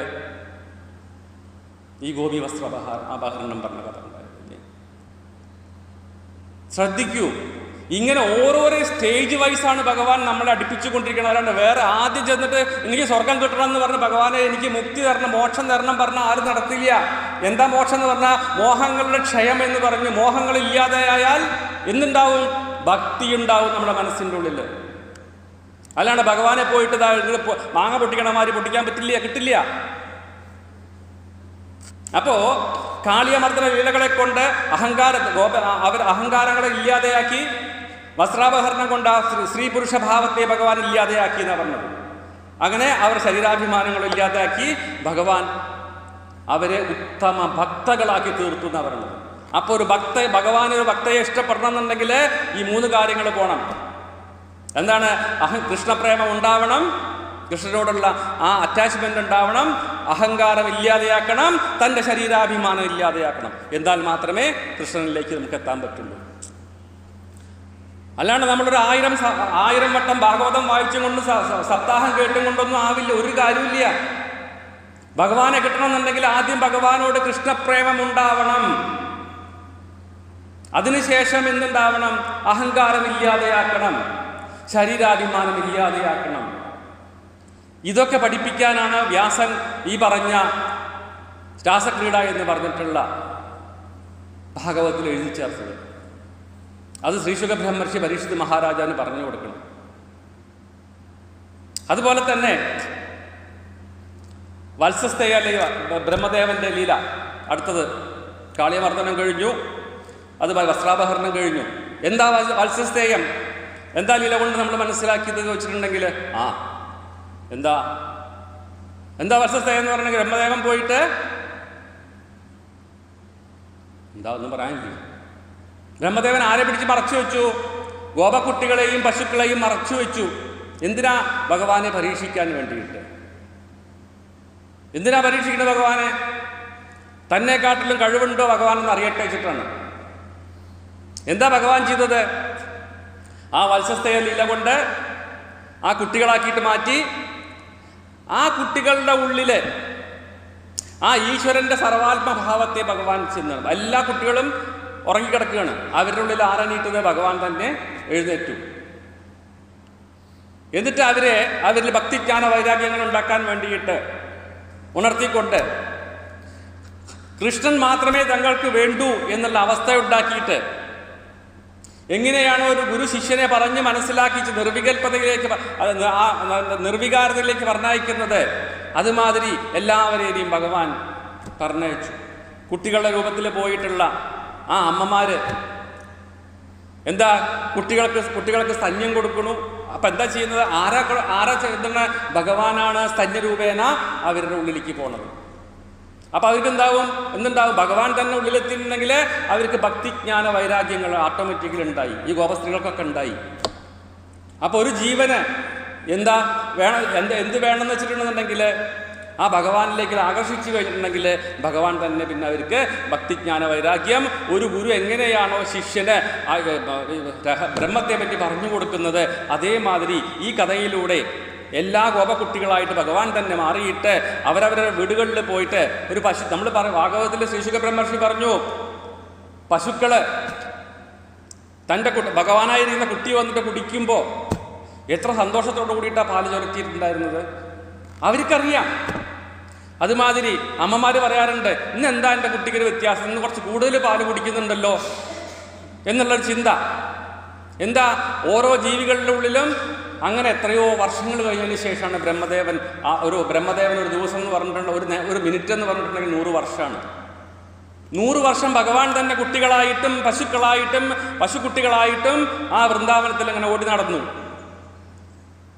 ബ്രഹ്മദേവൻ ഒന്ന് നോക്കി കീഴ്പ്പെട്ടു. ആദ്യം ഒന്ന് നോക്കി എല്ലാവരും മറച്ചു വെച്ചു. രണ്ടാമത്തെ നോട്ടം നോക്കുമ്പോൾ 100 വർഷം പിന്നിട്ടു. ആ 100 വർഷം പിന്നിട്ടപ്പോൾ എന്തുണ്ടായിരുന്നു? ഭഗവാൻ ആ കുട്ടികളായി മാറിത്തീർന്ന് അവർക്ക് ഭക്തിജ്ഞാന വൈരാഗ്യങ്ങൾ ഉണ്ടാക്കി കൊടുത്തു. കുട്ടികളിലും ഉണ്ടാക്കി, അതേമാതിരി തന്നെ ഇതിലുണ്ടാക്കി. അങ്ങനെയാണ് അതുപോലെ തന്നെ ഇതേ രൂപത്തിലാണ് ഭഗവാൻ അവരെ രാസക്രീഡയ്ക്ക് വേണ്ടിയിട്ട് വിളിച്ചത്. അപ്പോ ഭക്തി കൊണ്ടും ജ്ഞാനം കൊണ്ടും വൈരാഗ്യം കൊണ്ടും നിറഞ്ഞിരിക്കുന്ന ഗോപസ്ത്രീകളെ അവര് ആ പ്രേമം എന്താണ് എന്ന് കാണിച്ചു കൊടുക്കാൻ വേണ്ടിയിട്ട്, ഭക്തിപ്രേമം എന്താണ്, ആ ജ്ഞാനത്തിന്റെ പ്രേമം എന്താണ്, വൈരാഗ്യത്തിലുണ്ടാകുന്ന പ്രേമം എന്താണ് എന്ന് കാണിച്ചു കൊടുക്കാൻ വേണ്ടിയിട്ട് എന്താ ഊതിയേ? തന്റെ വേണുഗാനം ഇല്ലേ? എന്താ വേണുഗാനം എന്ന് പറഞ്ഞിട്ടുണ്ടെങ്കിൽ എന്താ അർത്ഥം വിചാരിച്ചിരിക്കണത്? മുളന്നുകൊണ്ട് കൊണ്ടുള്ള ഇതല്ല. ഇതെല്ലാം ആയിക്കഴിഞ്ഞിട്ടുണ്ടെങ്കിൽ ഓങ്കാരം, ആ ഊമ, അതന്നെയാണ് വേണുഗാനം, ഓങ്കാരം. ഭഗവാൻ തന്റെ വേണുവിലൂടെ എന്താണ് ഓങ്കാരധ്വനി മുടക്കിയപ്പോൾ നമുക്കില്ലേ, നമ്മളെന്താ എന്ത് ചെല്ലുമ്പോൾ ആദ്യം ഓങ്കാരം ചെല്ലുന്നത് എന്തിനാണ് നമ്മൾ ചെല്ലുന്നത്? എന്തിനും ആദ്യം ഓങ്കാരം ചെല്ലുമ്പോൾ അത് ത്രിമൂർത്തികളായിട്ടുള്ള ബ്രഹ്മ വിഷ്ണു മഹേശ്വരന്മാരെ നമസ്കരിക്കുന്നതാണ്. ഓങ്കാരം എന്ന് പറഞ്ഞാൽ ബ്രഹ്മമാണ്. ബ്രഹ്മം എന്ന് പറഞ്ഞിട്ടുണ്ടെങ്കിൽ എന്താണ്? ആ നിർഗുണ സ്വരൂപമായിട്ടുള്ള ഭഗവാൻ. നിർഗുണം എന്ന് പറഞ്ഞാൽ എന്താണ്? നിർഗുണം എന്ന് പറഞ്ഞിട്ടുണ്ടെങ്കിൽ അതിന് രൂപമില്ല, ഭാവമില്ല, ഭേദമില്ല, എന്താണെന്നറിയില്ല, ഒന്ന് മാത്രമേ ഉള്ളൂ. ഭഗവാൻ മാത്രമേ ഉണ്ടായിരുന്നുള്ളൂ, ഭഗവാൻ മാത്രമേ നിലനിൽക്കുന്നുള്ളൂ, ഭഗവാൻ മാത്രമേ അവശേഷിക്കാനും പോകുന്നുള്ളൂ, വേറെ ഒന്നുമില്ല എന്നുള്ളത്. അപ്പോ നമ്മളിപ്പോ എല്ലാ അധ്യായങ്ങളും വായിക്കുമ്പോൾ ഓം തദ് സത് പറയുന്നുണ്ട്. എന്താ അർത്ഥം? എന്താ ഈ ഭാഗവതം വായിക്കുമ്പോൾ അവസാനം ഓം തദ് സത്, എന്താ ഓം, എന്താ തത്, എന്താ സത്? 3 വട്ടം ഓം എന്ന് പറയുന്നതിനാണ്. ഓം എന്ന് പറഞ്ഞാൽ ബ്രഹ്മം, തത് എന്ന് പറഞ്ഞിട്ടുണ്ടെങ്കിൽ അത് ഏത്?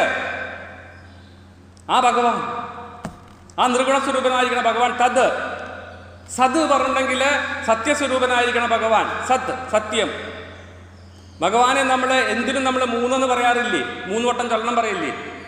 അതാണ് ഒരു അധ്യായം അവസാനിക്കുമ്പോൾ ഓം ഒരു വട്ടം പറഞ്ഞു, ഓം എന്ന് പറഞ്ഞു, തത് എന്ന് പറഞ്ഞിട്ട് ഓം എന്ന് പറഞ്ഞു, സത് എന്ന് പറഞ്ഞിട്ട് ഓം എന്ന് പറഞ്ഞു. ഇങ്ങനെ ഓം ഓം ഓം.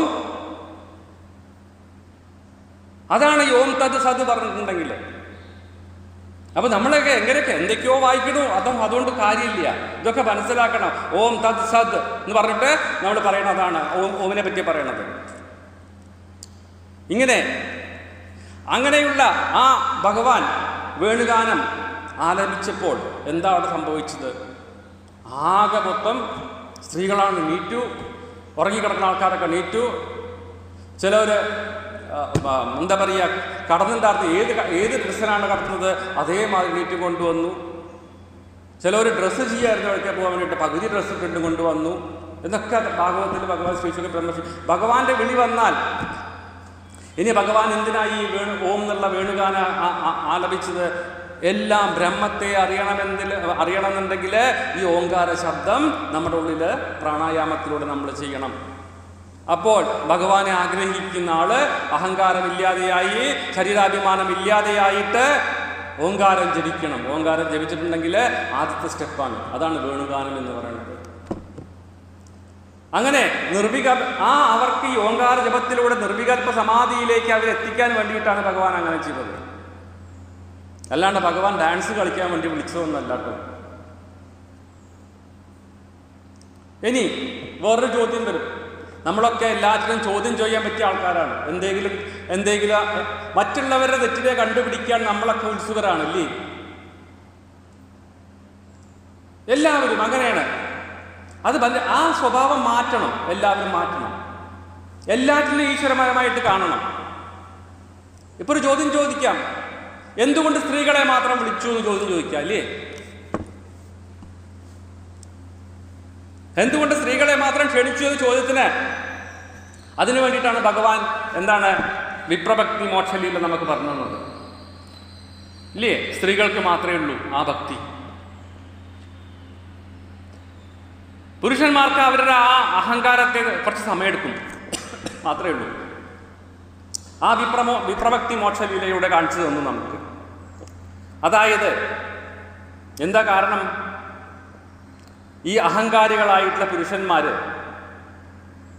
കർമ്മയോഗത്തിലൂടെയാണ് ഭഗവാനെ ആരാധിക്കുക, ഹോമം ചെയ്യുക. ആരാ ചെയ്യുക? ഹോമം ചെയ്യുക. അമ്പലത്തിൽ ഒരു സ്ത്രീ പൂജിച്ചിട്ടുണ്ടെങ്കിൽ വലിയ തെറ്റാണ്.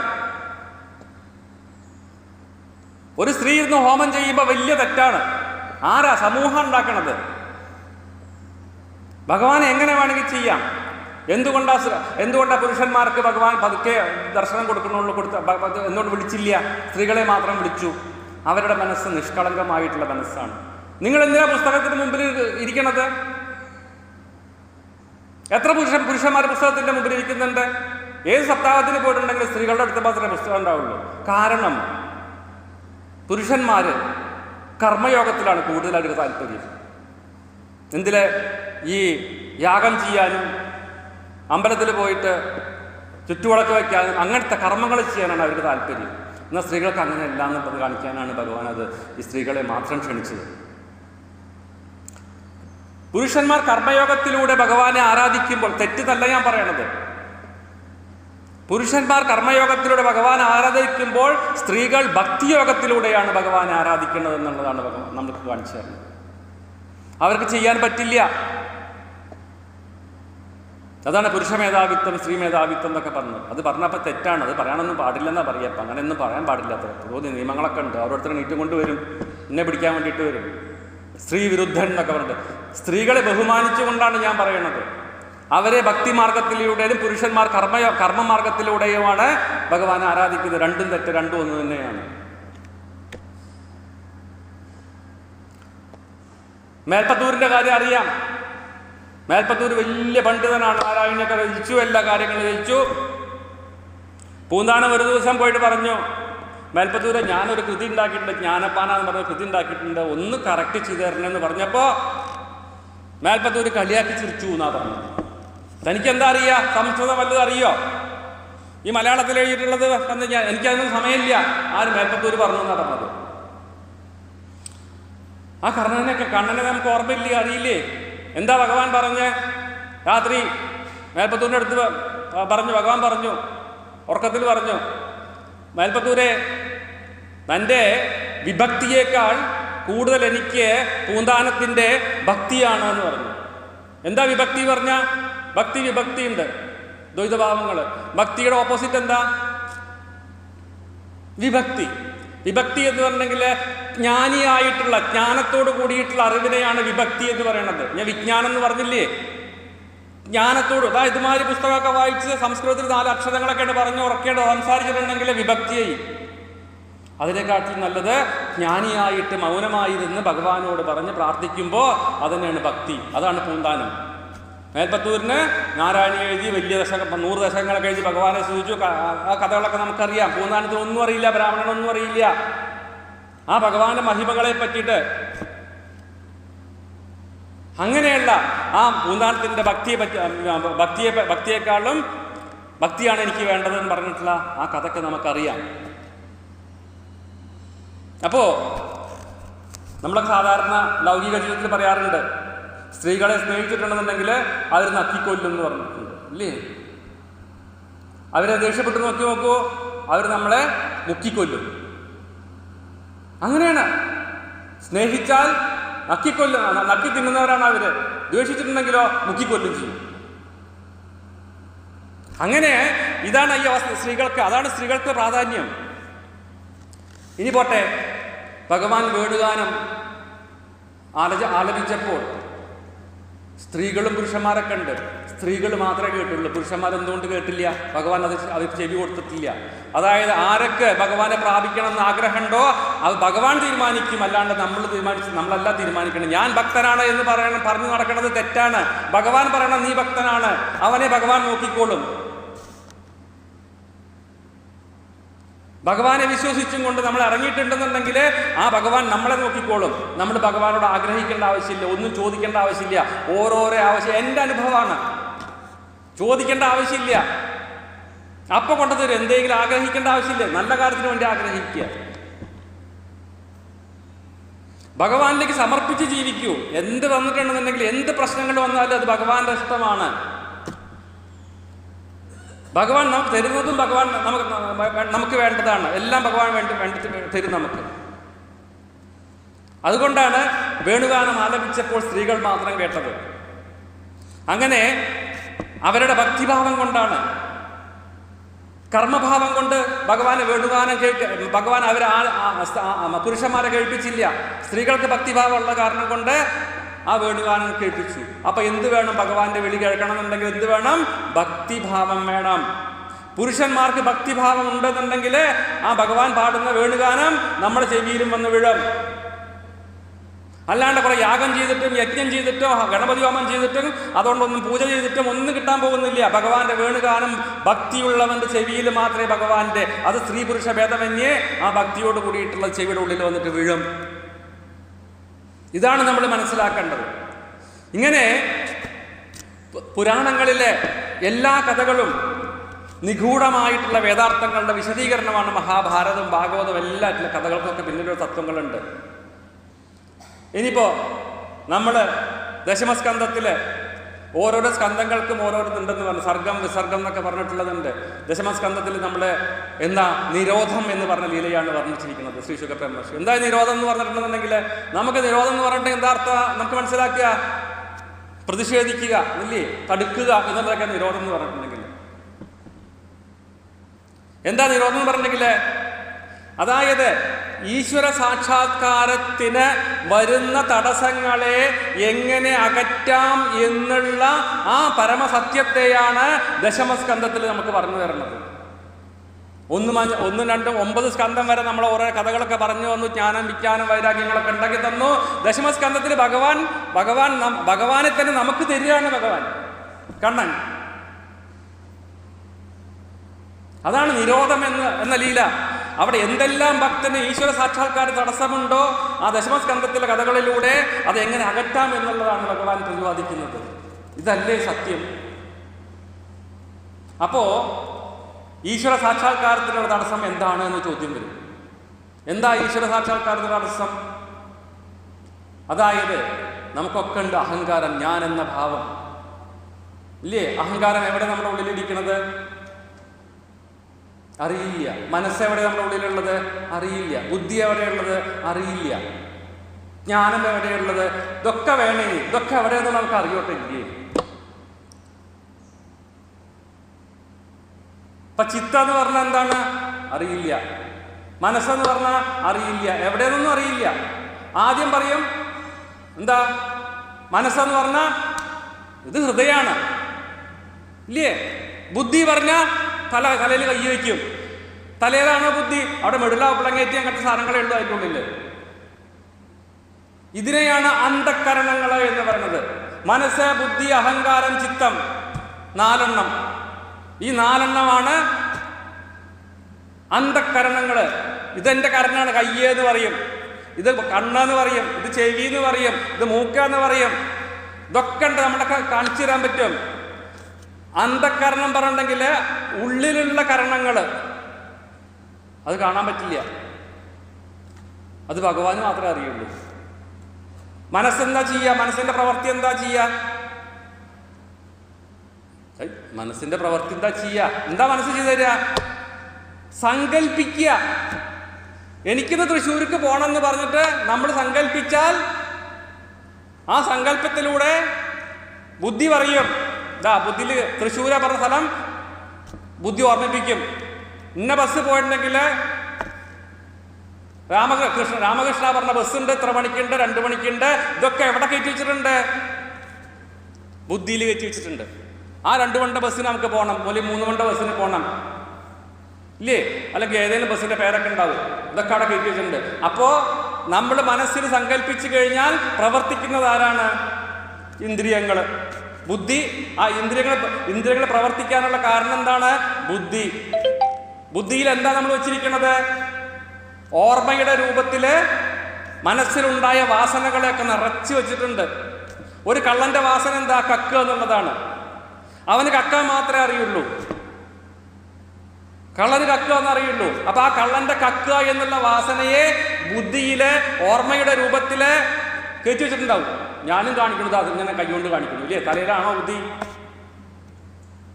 അപ്പോ മനസ്സിൽ സങ്കല്പിക്കുന്ന ഓരോരോ കാര്യങ്ങളും നമ്മളത് ബുദ്ധിയിലെ ഓർമ്മയുടെ രൂപത്തില് എവിടെ കയറ്റി വയ്ക്കും? ഒരു സ്റ്റോർ റൂം വേണ്ടത് കയറ്റി വയ്ക്കാൻ വേണ്ടിയിട്ട് സാധനം വേണ്ടേ? ഈ ബുദ്ധിയും ഓർമ്മയും അതുമാതിരി വികാരങ്ങളും എല്ലാ കാര്യങ്ങളും, അതാണ് ചിത്തം എന്ന് പറഞ്ഞ സാധനം. ഒരു സ്റ്റോർ റൂം ഉണ്ട്, ഒരു പീടികണ്ട, പച്ചക്കറി കടണമെന്നുണ്ടെങ്കിൽ അവിടെ മാറ്റി വെച്ചിട്ടുണ്ടാവും. എന്താ അത്? ഇത് എന്താ പറയുക, മത്തങ്ങ, കുമ്പളങ്ങ പറഞ്ഞ ഓരോരോ സാധനങ്ങളൊക്കെ ഓരോന്നിങ്ങനെ എടുത്ത് വെച്ചിട്ടുണ്ടാവും നമുക്ക് എടുക്കാൻ വേണ്ടിയിട്ട്. അതേമാതിരി ഇങ്ങനെ നമ്മളെ ബുദ്ധിയില് ആ കടയാണ് ബുദ്ധി. ആ കടയിലുള്ള സാധനങ്ങളാണ് ഓർമ്മകള്. ആ ഓർമ്മകളൊക്കെ അത് കൊണ്ടുവച്ച് സാധനം പുറത്തുനിന്ന് വാങ്ങിച്ചു വെച്ചാണ്. ആ കടയുടെ ഉടമസ്ഥനാണ് ആര്? വാസുദേവൻ. അതാണ് ചിത്തത്തിൻ്റെ ഉള്ളിലിരിക്കുന്ന വാസുദേവൻ, പരമാത്മാവായിട്ടിരിക്കുന്ന വാസുദേവൻ. ഗോഡൗൺ ആരുടെയാണ്? ഭഗവാന്റെയാണ്. അപ്പോൾ മനസ്സ് എന്തെങ്കിലും സങ്കല്പിച്ചു കഴിഞ്ഞിട്ടുണ്ടെന്നുണ്ടെങ്കിൽ അത് ഓർമ്മയുടെ രൂപത്തില് സൂക്ഷിച്ചു വെച്ചിരിക്കുന്ന, ബുദ്ധിയിൽ സൂക്ഷിച്ചു വെച്ചിരിക്കുന്ന, അത് എടുത്തു വെച്ചിരിക്കുന്ന സ്റ്റോർ റൂമിൽ പോയിട്ട് ഭഗവാന്റെ അടുത്ത് പോയിട്ട് അതൊന്ന് എടുക്കും. തൃശ്ശൂർക്ക് പോകാൻ ബസ് അന്വേഷിക്കുകയായി, അവിടെ ഇറങ്ങുകയായി, പണികെട്ട് കഴിക്കുകയായി, അടുത്ത ബസ് തിരിച്ചു വരലായി. ഇതൊക്കെ ആരാ ചെയ്യണത്? 2 കാല്. ബസ്സിൽ കയറണമെങ്കിൽ കയ്യ് വേണം, ഡോറ് നോക്കണമെങ്കിൽ കണ്ണ് വേണം, കണ്ടക്ടർ കാശ് വെച്ചിട്ടുണ്ടെങ്കിൽ കണ്ണ് വേണം. ഇവിടൊക്കെ എന്തെങ്കിലും നടന്നു? ഈ ഒരു കർമ്മം ചെയ്യുന്ന സമയത്ത് ഈ വക കാര്യങ്ങളൊക്കെ എന്താ പറയുക, പഞ്ചഭൂതങ്ങളും ഒക്കെ ഉണ്ടാവുമല്ലോ നമ്മുടെ കൂടെ. പഞ്ചേന്ദ്രിയങ്ങളും കർമ്മേന്ദ്രിയങ്ങളും ഒരുമിച്ച് പ്രവർത്തിച്ചാൽ മാത്രമേ. അപ്പൊ നമ്മുടെ കണ്ണിനെക്കാട്ടിലും ഏറ്റവും ഇമ്പോർട്ടൻ്റ് ആയിട്ടുള്ള സാധനം എന്താ വേണ്ടത്? കണ്ണില്ലാന്നുണ്ടെങ്കിലും എത്രയോ ആൾക്കാർ കണ്ണിലുള്ള ജീവിക്കുന്നില്ലേ? ചെവിയാകാത്ത ആൾക്കാർ ജീവിക്കണില്ലേ? എന്നാ ഈ ബുദ്ധി ഇല്ലെങ്കിലോ? കോമയിൽ കടന്നു നോക്കി നോക്കോ, ബുദ്ധിയില്ല, ഓർമ്മയില്ല, വല്ലതും ഈ പഞ്ചേന്ദ്രിയങ്ങൾ ചലിക്കുവോ? ഇല്ലല്ലോ. അതാണ് നമ്മൾ ആലോചിക്കേണ്ടത്. അതുമാതിരി മനസ്സില്ല വിചാരിക്കുക, മനസ്സൊക്കെ തെറ്റി അങ്ങോട്ടും ഇങ്ങോട്ട് പോയി ആകെ വെപ്രാളായി, കയ്യും കാലൊക്കെ വരുമോ? നമ്മളത് വരുമോ? ഇന്ദ്രിയങ്ങൾ വർക്ക് ചെയ്യില്ല. കർമ്മേന്ദ്രിയങ്ങളും പഞ്ചേന്ദ്രിയങ്ങളും ജ്ഞാനേന്ദ്രിയങ്ങളും ഒന്നും വർക്ക് ചെയ്യില്ല. അപ്പൊ എന്ത് വേണം? ഈ 4 അന്ധകരണങ്ങൾ വർക്ക് ചെയ്താൽ മാത്രമേ നമുക്ക് മനസ്സിന്റെ സങ്കല്പങ്ങൾക്ക് ഇത് ചെയ്യാം. അപ്പൊ മനസ്സ് വേണം, ബുദ്ധി വേണം, ചിത്തം വേണം, ഒക്കെ വേണം. ഇതിൻ്റെ ഒക്കെ ഞാനാണ് എന്ന ഭാവമാണ് അഹങ്കാരം. ഞാനെന്ന ഭാവം എവിടെ ഇരിക്കണമെന്ന് വെച്ചിട്ടുണ്ടെങ്കിൽ നമുക്ക് പറയാൻ പറ്റും. എവിടെ ഞാൻ ഇരിക്കണത് നമ്മുടെ ഉള്ളിൽ? അറിയില്ല, ഇല്ലേ? ഇതെൻ്റെ അരിയാണ്, അതെൻ്റെ നെല്ലാണ്, അതെൻ്റെ മൈക്കാണ് എന്നൊക്കെ പറയണമെങ്കിൽ എൻ്റെ എൻ്റെ എൻ്റെ എന്ന് പറഞ്ഞില്ലേ? അപ്പോ ഇങ്ങനെ ഓരോരോ കാര്യങ്ങളും എൻ്റേതാണ്, എൻ്റേതാണ്, എനിക്കുള്ളതാണ് എന്നുള്ള ഭാവം മാറ്റാൻ വേണ്ടിയിട്ടുള്ളതൊക്കെയാണ്. അത് ആ നിർവികൽപ്പ ഭാവത്തിലേക്ക് ഇതൊന്നും എൻ്റെ അല്ല, ഒക്കെ ഭഗവാന്റെ ആണെന്ന് പറഞ്ഞു നോക്കൂ. ഗോപികമാരോട് പറഞ്ഞിട്ടുണ്ടായി, ഭഗവാൻ ലീല കളിക്കുമ്പോൾ പറയണ്ട. ഇന്നലെ ഞാൻ പറഞ്ഞു, എന്താ പറഞ്ഞത്? ഞാൻ പറഞ്ഞത് എൻ്റെ മുതലെടുത്തിട്ട് എൻ്റെ മുതൽ കട്ടി നീ എന്നെ കണ്ണാന്ന് വിളിക്കുമെന്ന് ചോദിച്ചതല്ലേ? തൈരുണ്ടാക്കുന്നത് ആരാ? ഭഗവാന്റെയാണ്. വെണ്ണ ആരുടെയാണ്? ഭഗവാന്റെയാണ്. സ്ത്രീകളത് എൻ്റെയാണ് പറഞ്ഞ് വെച്ചുകൊണ്ടിരിക്കണു. ഭഗവാൻ അതിന് തല്ലി ഉടച്ച് കളയണു, പൊട്ടിച്ച് കളയണു. ആരുടെ മുതലകത്ത് പൊട്ടിച്ച് കളയണത്? സ്ത്രീയുടെ മുതലാണോ ഭഗവാന്റെ മുതലാണോ? സ്ത്രീക്ക് അങ്ങനെ ഉണ്ടാക്കാൻ പറ്റുമോ? പാലില്ലെങ്കിൽ ഉണ്ടാക്കാൻ പറ്റുമോ? പശു ഇല്ലെങ്കിൽ പാല് തരുമോ? അപ്പോൾ പശുവിന് തരണമെങ്കിൽ പുല്ല് വേണമെങ്കിൽ അത് ആര് വേണം? ഭഗവാൻ വേണം. അത് പുല്ലെവിടുന്നുണ്ടായി? ഭൂമിയിൽ നിന്നുണ്ടായി. ഭൂമിക്ക് അങ്ങനെ പുല്ലുണ്ടാക്കാൻ പറ്റുമോ? ഭൂമിക്ക് എന്ത് വേണം? ജലം വേണം പുല്ലിനെ വളർത്താൻ വേണ്ടിയിട്ട്. ജലത്തിന് എന്ത് വേണം? ജലവും ഭൂമിയും കൂടിയിട്ടുണ്ടെങ്കിൽ അതിന് അഗ്നി വേണം, ചൂട് വേണം. ചൂടുണ്ടെങ്കിലേ പുറത്തേക്ക് വരുള്ളൂ, പുല്ല് പുറത്തേക്ക് വരുള്ളൂ. പുല്ല് പുറത്തു വന്നിട്ടുണ്ടെങ്കിൽ എന്ത് വേണം? അതിന് വായു വേണം, കാറ്റ് വേണം. ആടണമെങ്കിൽ കാറ്റ് വേണം. അപ്പൊ വായു ഉണ്ടെന്നുണ്ടെങ്കിൽ എന്തുണ്ടാവും? അവിടെ ആകാശം ഉണ്ടായിരിക്കും. അതാണ് ഘടാകാശം, ആകാശം പറഞ്ഞത്. നോക്കൂ, ഇങ്ങനെ തിരിച്ച് ഓരോന്നിനോ നമ്മളുടെ ശരീരത്തിലുള്ള ഓരോരോ കാര്യങ്ങളും നേതി എന്ന് പറഞ്ഞിട്ട് നമ്മൾ ഇതെൻ്റെ അല്ല പറഞ്ഞിട്ട് ഇങ്ങനെ പോയി അവസാനം നമ്മൾ പറയും അതെൻ്റെയാണ്, അത് ഭഗവാനാകുന്നു. നമ്മൾ ഇരുന്ന് ആലോചിച്ച് നോക്കൂ, ഓരോന്നോ കാര്യം ആലോചിച്ച് നോക്കി നോക്കൂ. ഈ കയ്യ് ഇതെൻ്റെ അല്ല, കാല് എൻ്റെ അല്ല എന്നൊക്കെ പറഞ്ഞു എങ്ങനെ ഓരോന്ന് പറഞ്ഞ് അവസാനം നമ്മൾ എൻ്റെയാണ് എന്ന് പറയുന്ന ഒരു സാധനത്തിൽ എത്തിച്ചേരും. അതാണ് ബ്രഹ്മം, അതാണ് പരമം, അതാണ് ഉള്ളതൊന്നും ഉള്ളതല്ല, ഉള്ളതിന് നാശമില്ല, നാശമുള്ളത് ഉള്ളതല്ല, ഉള്ളതുള്ളിൽ ഉള്ളതത്രേ. എത്ര പരമമായ സത്യമാണ് ഇതൊക്കെ ഈ ശ്ലോകങ്ങളൊക്കെ പറയണത്. അങ്ങനെ തിരിച്ച് നമുക്ക് വരിക. അപ്പോൾ ആ ഈശ്വരപ്രേമം വന്നു കഴിഞ്ഞിട്ടുണ്ടെങ്കിൽ, ഈശ്വരൻ നമ്മളെ സ്വീകരിച്ചു കഴിഞ്ഞിട്ടുണ്ടെങ്കിൽ, ആ ഈശ്വരനെ അറിഞ്ഞ, ഈശ്വരനായിട്ട് ചേർന്ന ആ അഭേദമായ ആ ഒരു ലീലയാണ് രാസക്രീഡ എന്ന രീതിയിൽ. ഈശ്വരനെ അറിയാൻ വേണ്ടിയിട്ട് ഞാൻ നേരത്തെ പറഞ്ഞു, ശരീരാഭിമാനം ഇല്ലാണ്ടാക്കണം, അതേമാതിരി അഹങ്കാരമില്ലാതെയാക്കണം. ഇങ്ങനത്തെ ഓരോ കാര്യങ്ങളൊക്കെ ചെയ്തതിന് ശേഷം അവസാനം ഭഗവാൻ മാത്രമേ എനിക്കുള്ളൂ, ജ്ഞാനവൈരാഗ്യങ്ങളൊക്കെ ഉണ്ടാക്കി ഭഗവാൻ മാത്രമേ എനിക്ക് വേണ്ടൂ എന്നുള്ള അവസ്ഥയിൽ ഭഗവാൻ ആരെ ആക്കി തീർത്തു? ഈ ഗോപസ്ത്രീകളെ ആക്കി തീർത്തു. ഗോപന്മാരെ ആക്കി തീർത്തില്ല. അവർ കർമ്മയോഗത്തിൽ വിശ്വസിച്ചു, ഇവർ ഭക്തിയോഗത്തിൽ. അപ്പൊ ഭഗവാനെ വേണമെന്നുണ്ടെങ്കിൽ എന്ത് വേണം? ഭക്തി തന്നെ വേണം. ഭക്തി ഇല്ലാണ്ടൊന്നും പറ്റില്ല. ആരൊക്കെ ഭക്തിയുണ്ടോ ആ ഭക്തിയിലൂടെ ഭഗവാനെ നേടാൻ പറ്റുള്ളൂ, കർമ്മയോഗത്തിലൂടെ നേടാൻ പറ്റില്ല. കർമ്മയോഗം കൂടി ഉപേക്ഷിക്കണം എന്നാ പറയുക. അങ്ങനെ ആ രാസക്രീഡ എന്ന് പറഞ്ഞിട്ടുണ്ടെങ്കിൽ ഭഗവാനിലേക്ക് ലയിക്കാനുള്ള ആ ഭാവത്തെയാണ് രാസക്രീഡ എന്ന് പറയുന്നത്. ഇനി നമുക്ക് വിഷയത്തിലേക്ക് വരാം. എന്താ ഭഗവാൻ? നോക്കൂ, ഇതൊക്കെ നിങ്ങൾക്ക് ലേറ്റ് ആവുമെന്ന് എനിക്കറിയാം. പക്ഷേ പറഞ്ഞു തുടങ്ങിയാൽ ഇങ്ങനെ പറഞ്ഞുകൊണ്ടേയിരിക്കും. ഒരിക്കലും തീരാത്തൊരു സബ്ജക്റ്റാണ് രാസക്രീഡ എന്ന് പറഞ്ഞിട്ടുള്ളത്. ഓരോരോ ശ്ലോകങ്ങളിലടക്കം വിസ്തരിച്ച് പറയാനുള്ള ഓരോരോ ഇതുണ്ട്. അപ്പോൾ അങ്ങനെ കഥയിലേക്ക് കുറച്ച് വരിക നമുക്ക്. ശരത്കാല രാത്രിയിൽ പൂർണ്ണചന്ദ്രൻ ഉദിച്ച സമയത്ത് വൃന്ദാവനത്തിലും യമുനാ തീരത്തിലും വെച്ച് ഭഗവാൻ തൻ്റെ മായാദേവിയോട് കൂടി എന്നാണ് പറഞ്ഞിരിക്കുന്നത്. ഭാഗവത്തിൽ പറഞ്ഞിരിക്കുന്നത് ഭഗവാൻ ഒറ്റയ്ക്കല്ല, എഗെയിൻ ഞാൻ പറയണു, ഭഗവാൻ ഒറ്റയ്ക്കായിരുന്നില്ല. ഭഗവാൻ തൻ്റെ മായാദേവിയോട് കൂടിയിട്ട് രാധ എന്ന യോഗമായാദേവി. രാധ എവിടെ വന്നിരിക്കുന്നത്? ഭാഗവത്തിൽ എവിടെയും പറഞ്ഞിട്ടില്ല, രാധയെ പറ്റി പറഞ്ഞിട്ടില്ല. എന്താ ഈ രാ എന്ന് പറഞ്ഞിട്ടുണ്ടെങ്കിൽ എന്താ രാന്ന് പറഞ്ഞ? രാന്ന് പറഞ്ഞിട്ടുണ്ടെങ്കിൽ ധനം എന്ന് അർത്ഥമുള്ളൂ. ധ എന്ന് പറഞ്ഞിട്ടുണ്ടെങ്കിൽ നിർവാണം, മോക്ഷം. അതായത് രാധ എന്ന് പറഞ്ഞാൽ മോക്ഷമാകുന്ന ധനത്തെ കൊടുക്കുന്നവളാണ് രാധ.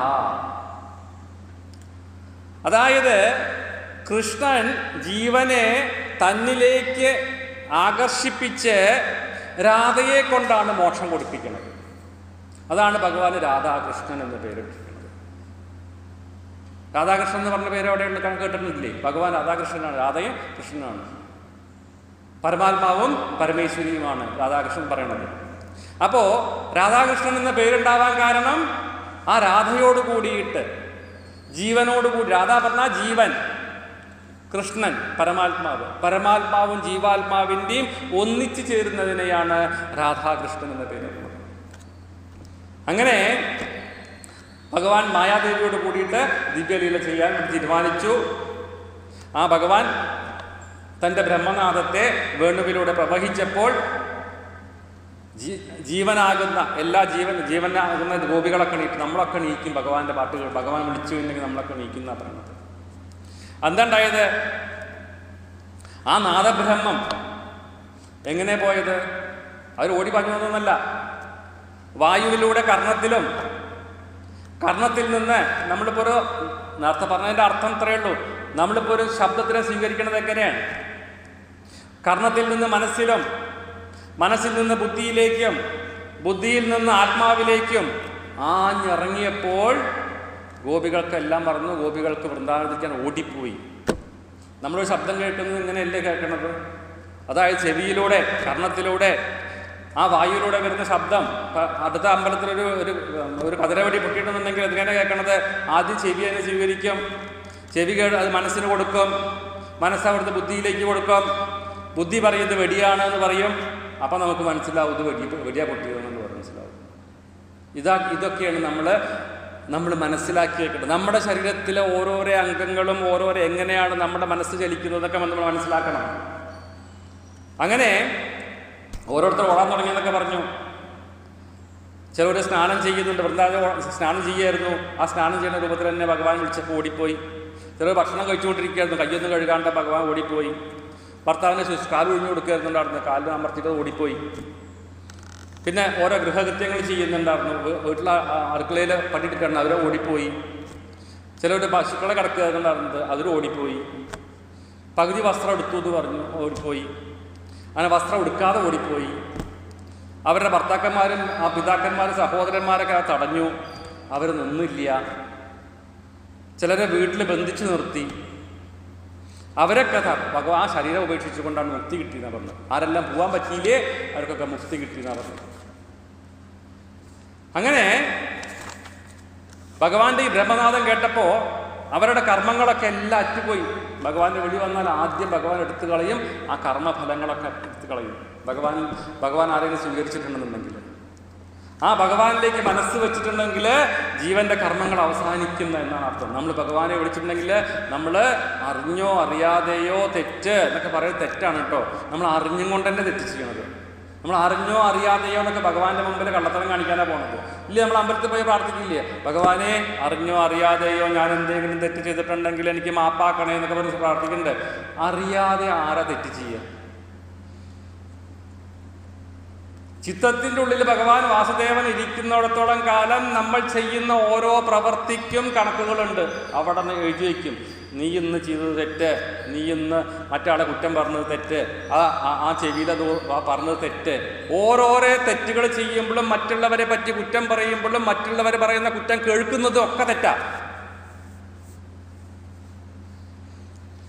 അങ്ങനെ എല്ലാ പ്രതിബന്ധങ്ങളെയും സഹിച്ച് ഓടിയെത്തിയിട്ടുള്ള ഗോപികളെ ഭഗവാൻ പരീക്ഷിക്കാൻ തീരുമാനിച്ചു എന്നാണ് പറഞ്ഞത്. എന്താണ്ടായത്? ഈ എന്തെങ്കിലും കുറച്ച് സംസാരബന്ധം അവരുടെ ഉള്ളിൽ നിൽക്കുന്നുണ്ടെങ്കിൽ അതുകൂടി പൊക്കോട്ടെ എന്ന് ഭഗവാൻ വിചാരിച്ചു എന്നാണ് പറഞ്ഞത്. എല്ലാം വിട്ട് ഓടി എറിഞ്ഞതാണ്. ഓരോരുത്തർ വരുമ്പോൾ കണ്ണിൽ തേക്കേണ്ടത്, മൂക്കിൽ തേക്കേണ്ടത്, കണ്ണില് ഇല്ലേ, അങ്ങനെയൊക്കെ കാതിലിടേണ്ടത്, മൂക്കിലിട്ടിട്ടാണ് ഓരോരുത്തർ വന്നിട്ടുണ്ടായിരുന്നത്. അപ്പോൾ ഇനി എന്തെങ്കിലും കുറച്ചെങ്കിലും ഇരിക്കേണ്ടതുണ്ടെങ്കിൽ അതും കൂടിയും പൊക്കോട്ടെ എന്ന് ഭഗവാൻ തീരുമാനിച്ചു എന്ന് പറഞ്ഞത്. ഭഗവാൻ, അതായത് ഭഗവാനിലേക്ക് ലയിക്കാൻ ആഗ്രഹിക്കുന്ന ആൾക്കാരുണ്ടല്ലോ, ഭഗവാൻ പരീക്ഷണങ്ങളെ കൊണ്ട് അങ്ങോട്ട് തകർക്കും എന്നുള്ളതാണ്. എന്തെല്ലാം പരീക്ഷണങ്ങൾ കൊടുക്കും അറിയാം. അതായത് ആ ഒരാളുടെ ധർമ്മനിഷ്ഠ ഉണ്ടെങ്കിൽ മാത്രമേ ഭഗവാനെ സ്വീകരിക്കുള്ളൂ. ഭഗവാനിലേക്ക് ഈ ധർമ്മനിഷ്ഠ പറഞ്ഞത് പെട്ടെന്നൊന്നും വരുന്നില്ല കേട്ടോ. അങ്ങനെ ഭഗവാൻ ഓരോരോ ടെസ്റ്റ് ചെയ്യും. നമ്മളിപ്പോൾ നമുക്ക് ഇഷ്ടപ്പെട്ടൊരു സാധനം ഒരു പണ്ടം നശിച്ചു പോയി, ഒരു ആഭരണം നമ്മുടെ കളഞ്ഞു പോയി വിചാരിക്കുക, എന്താ ഉണ്ടാവുക? നമ്മുടെ സ്ഥിതി എന്തായിരിക്കും ഉണ്ടാവുക? നല്ല വിഷമാവും, സങ്കടമാവും. എന്നിട്ട് ഭഗവാനെ വിളിച്ച് പോലെ കരയും, ഇന്നെങ്ങനെ പരീക്ഷിക്കണമായിരുന്നു ഭഗവാനെ, ഞാൻ വന്നിട്ട് ഒരു പുഷ്പാഞ്ജലി കഴിക്കാമെന്ന് പറഞ്ഞാലും ഭഗവാൻ അതൊന്നും കിട്ടില്ല. അത് യോഗം ഉണ്ടെങ്കിൽ തിരിച്ചു കിട്ടില്ലെങ്കിൽ തിരിച്ചു കിട്ടില്ല, അതാണ് ഉണ്ടാവുന്നത്. ഇങ്ങനെ ഇവർ ഓടിപ്പാഞ്ഞു വന്നപ്പോൾ ഭഗവാൻ അവരൊക്കെയാണ് നോക്കി കണ്ണൂർത്തി എന്നാ പറഞ്ഞത്. ഉറക്കം വരണമെന്നില്ലല്ലോ എന്ന് പറയുമ്പോൾ എന്തറിയോ, ഈ ഉറക്കണത് ആരാ? യോഗമായാണ്, അല്ലാണ്ട് വേറെ ആരുമല്ല. ഭഗവാന്റെ കഥകളെ കേൾക്കാൻ അയമ സമ്മതിക്കില്ല. നമുക്ക് ഉറക്കം വരും, നല്ല ഉറക്കം വരും, ഇരുന്ന് ഉറങ്ങുകയൊക്കെ ചെയ്യും. പക്ഷേ നേരത്തെ പറഞ്ഞ മാതിരി ആ വേണുഗീതം എന്ന് പറഞ്ഞത് കേൾക്കാൻ ഭഗവാൻ വിധിച്ചവർക്ക് മാത്രമേ അത് കേൾക്കാൻ പറ്റുള്ളൂ. ആ ഓങ്കാര ശബ്ദം, ആ മണിനാദം ഉറങ്ങണേൻ്റെ വിരോധമില്ല, ഉറങ്ങണം. അത് ഉറക്കം തന്നെ വലിയൊരു ഇതന്നെയാണ്. യാ ദേവി സർവഭൂതേഷു നിദ്രാരൂപേണ സംസ്ഥിത നമസ്തസ്യേ നമസ്തസ്യേ നമസ്തസ്യേ നമോ നമ എന്ന് ചൊല്ലിയിട്ടൊന്ന് ഉറങ്ങി നോക്കിയോക്കോ. രാത്രി ഉറങ്ങാത്തവരൊക്കെ വേഗം ഉറങ്ങിക്കോളും. തമാശ പറയല്ല. നിദ്രാദേവിയെ സ്തുതിച്ച് കിടന്ന് ഉറങ്ങി നോക്കിക്കോളൂ. നമ്മൾ പറയും അർജുനൻ, ഫൽഗുനൻ, പാർത്ഥൻ, വിജയൻ, വിശ്രുതനായവൻ, പിന്നെ കിരീടിയും, ശ്വേതാശനും, ധനഞ്ജയൻ, വിഷ്ണുവും, ഭീതിഹരൻ, സവ്യസാചി എന്ന് പറഞ്ഞാൽ അർജുനന്റെ 10 നാമങ്ങളൊക്കെ ചൊല്ലിട്ടാവും നമ്മൾ ഉറങ്ങാൻ കിടക്കുക. എന്ത് അർജുനനൊക്കെ എന്താണുള്ളത്? നേരത്തെ യാ ദേവി സർവഭൂതേഷു നിദ്രാരൂപേണ സംസ്ഥിത നമസ്തസ്യേ നമസ്തസ്യേ നമസ്തസ്യേ നമോ നമ ഒരു 7 വട്ടം ചൊല്ലിയിട്ട് ഉറങ്ങി നോക്കിയോക്കോ. ഉറങ്ങാ 7ാമത്തെ ആവുമ്പോഴേക്കും ആളുറങ്ങിയിട്ടുണ്ടാവും. ഒന്ന് പരിശ്രമിച്ച് നോക്കിക്കോളൂ കേട്ടോ. എന്നിട്ട് നാളെ പറയണം, ഒന്ന് ഉറക്കം വന്നില്ല എന്നുണ്ടെങ്കിൽ പറഞ്ഞാൽ. ചിലപ്പോൾ രാത്രി 2 മണിക്കൊക്കെ എണീറ്റിട്ട് എന്താ പറയുക, ഉറക്കം വരില്ല, കണ്ണു കുത്തി ഉറക്കം വരില്ല അല്ലേ? അപ്പം തുടങ്ങും സഹസ്രനാമം തരല്ലായി കൃഷ്ണ രാമ എന്താ പറയുക, അസംഖ്യ പ്രമേയാത്മാ വിശിഷ്ട ശിഷ്ട ശുചി എന്നൊക്കെ മറക്കും. പിന്നെ ശുചി എന്നൊന്നും പറയില്ല അല്ലേ? ഇതൊക്കെ സാധാരണ ഉള്ളത് തന്നെയാണ്. ഉറക്കൊക്കെ നല്ലതാ, അതാ ഞാൻ പറഞ്ഞത്. ഉറക്കം അതാ ഞാൻ എപ്പോൾ പറഞ്ഞത്, നിദ്രാദേവിയുടെ അനുഗ്രഹം ഉണ്ടെങ്കിൽ പറ്റുള്ളൂ, ഇതൊക്കെ പറ്റുള്ളൂ. അത് കിട്ടണമെങ്കിൽ ഏറ്റവും നല്ലത് വേദാന്തം കിട്ടണം. വേദാന്തം കിട്ടുന്നുണ്ടെങ്കിലുള്ള വേഗം ഉറക്കം വരും. അപ്പോൾ എനിക്ക് ഉറക്കല്ല വരണത്, എനിക്ക് ഇനിയും ത്രില്ല വരണത്, പറയാൻ വേണ്ടിയിട്ടെങ്കിൽ ത്രില്ല വരണത് ഇല്ലേ? അങ്ങനെയാണ് ഇത്ര ഉണ്ടാവുക, എപ്പോഴും ഉണ്ടാവുക.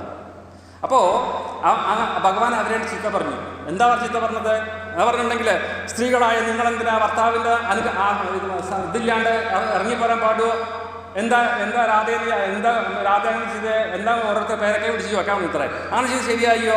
കുലസ്ത്രീകൾ അങ്ങനെ ചെയ്യില്ലല്ലോ. ഭർത്തൃ ശുശ്രൂഷയല്ലേ നിങ്ങൾക്ക് ചെയ്യേണ്ടത്? അതുമാതിരി നിങ്ങൾ വേഗം വീട്ടിലേക്ക് പൊക്കോളൂ എന്നൊക്കെ പറഞ്ഞിട്ട് ഭഗവാൻ ചീത്തയെ പറഞ്ഞു ഗോപികമാരെന്ന് പറഞ്ഞത്. അവരെല്ലാം വിട്ടെറിഞ്ഞു വന്നിട്ടുള്ള ഗോപികമാരിട്ട് വന്നപ്പോൾ എന്തുണ്ടായിട്ടുണ്ടെങ്കിൽ ഭഗവാനെ പരീക്ഷിക്കാൻ വേണ്ടി പറഞ്ഞു, നിങ്ങൾ ഭർത്താവിനെ ഉപേക്ഷിച്ചതൊന്നും ശരിയായില്ല, അത് തെറ്റാണ് എന്നൊക്കെ പറഞ്ഞു ചീത്ത പറഞ്ഞപ്പോൾ ഈ സ്ത്രീകളൊക്കെ ശ്രീശുഖ ബ്രഹ്മർഷി പറയാണ്, വെട്ടിയിട്ട വാഴ പോലെ അങ്ങോട്ട് നിലത്താണ്ട് വീണു എന്നാ പറഞ്ഞു. ഒക്കെ സങ്കടം വന്നിട്ടേ, അതായത് കിട്ടാത്ത സാധനം കിട്ടുമ്പോൾ കുറുക്കനെ വിളിക്കുന്നൊക്കെ നമ്മൾ പറയല്ലേ, അതന്നെ നമ്മളുടെ കാര്യം. കിട്ടാത്ത സാധനം കിട്ടുമ്പോൾ ഉണ്ടല്ലോ നമുക്ക് റിഗ്രറ്റ്സ് ഇഷ്ടംമാതിരി ഉണ്ടാവും. അങ്ങനെ വെട്ടിയിട്ട വാഴ പോലെ അവരാണ് വീണത്. അവർ സങ്കടം സഹിക്കാൻ പറ്റിയില്ല. ഭഗവാനെ ഞങ്ങൾക്ക് തിരിച്ചു പോകാൻ പറ്റില്ല, ഞങ്ങളെ വീട്ടിൽ നിന്ന് പുറത്താക്കുന്നതൊക്കെ പറഞ്ഞൊരു കരച്ചിലോട് കരച്ചിൽ. അപ്പോൾ ഭഗവാൻ ഒരു കാര്യം ചെയ്യാം, എന്തായാലും വന്നില്ലേ, നിങ്ങളെ കൂടി എൻ്റെ കൂടെ ഉണ്ട് പോരൂ എന്ന് പറഞ്ഞിട്ട് ആ യമുനാ തീരത്തേക്കാണ് ഭഗവാൻ പോയി. അപ്പോൾ എന്നിട്ട് ഭഗവാൻ എന്താ ചെയ്തത്? അവിടെ പോയിട്ട് ചെയ്തത്, തൻ്റെ തോളിലൊരു ഷാളുണ്ട് ഇല്ലേ, ഉത്തരീയം എന്ന് പറയുക അതിന്. ആ ഉത്തരീയം എടുത്തും കൊണ്ട് ഭഗവാൻ നിലത്താണ്ട് വിരിച്ചു.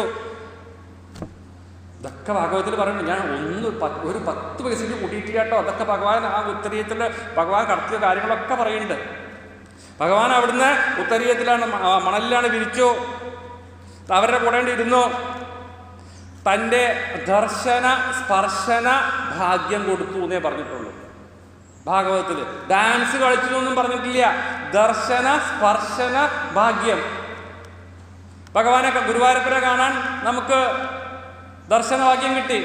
തുടർന്ന് ആഗ്രഹമുണ്ട്, പക്ഷെ എൻ്റെ ഉള്ളിലേക്ക് കടന്ന് നിർത്തിയില്ല ഇല്ലേ?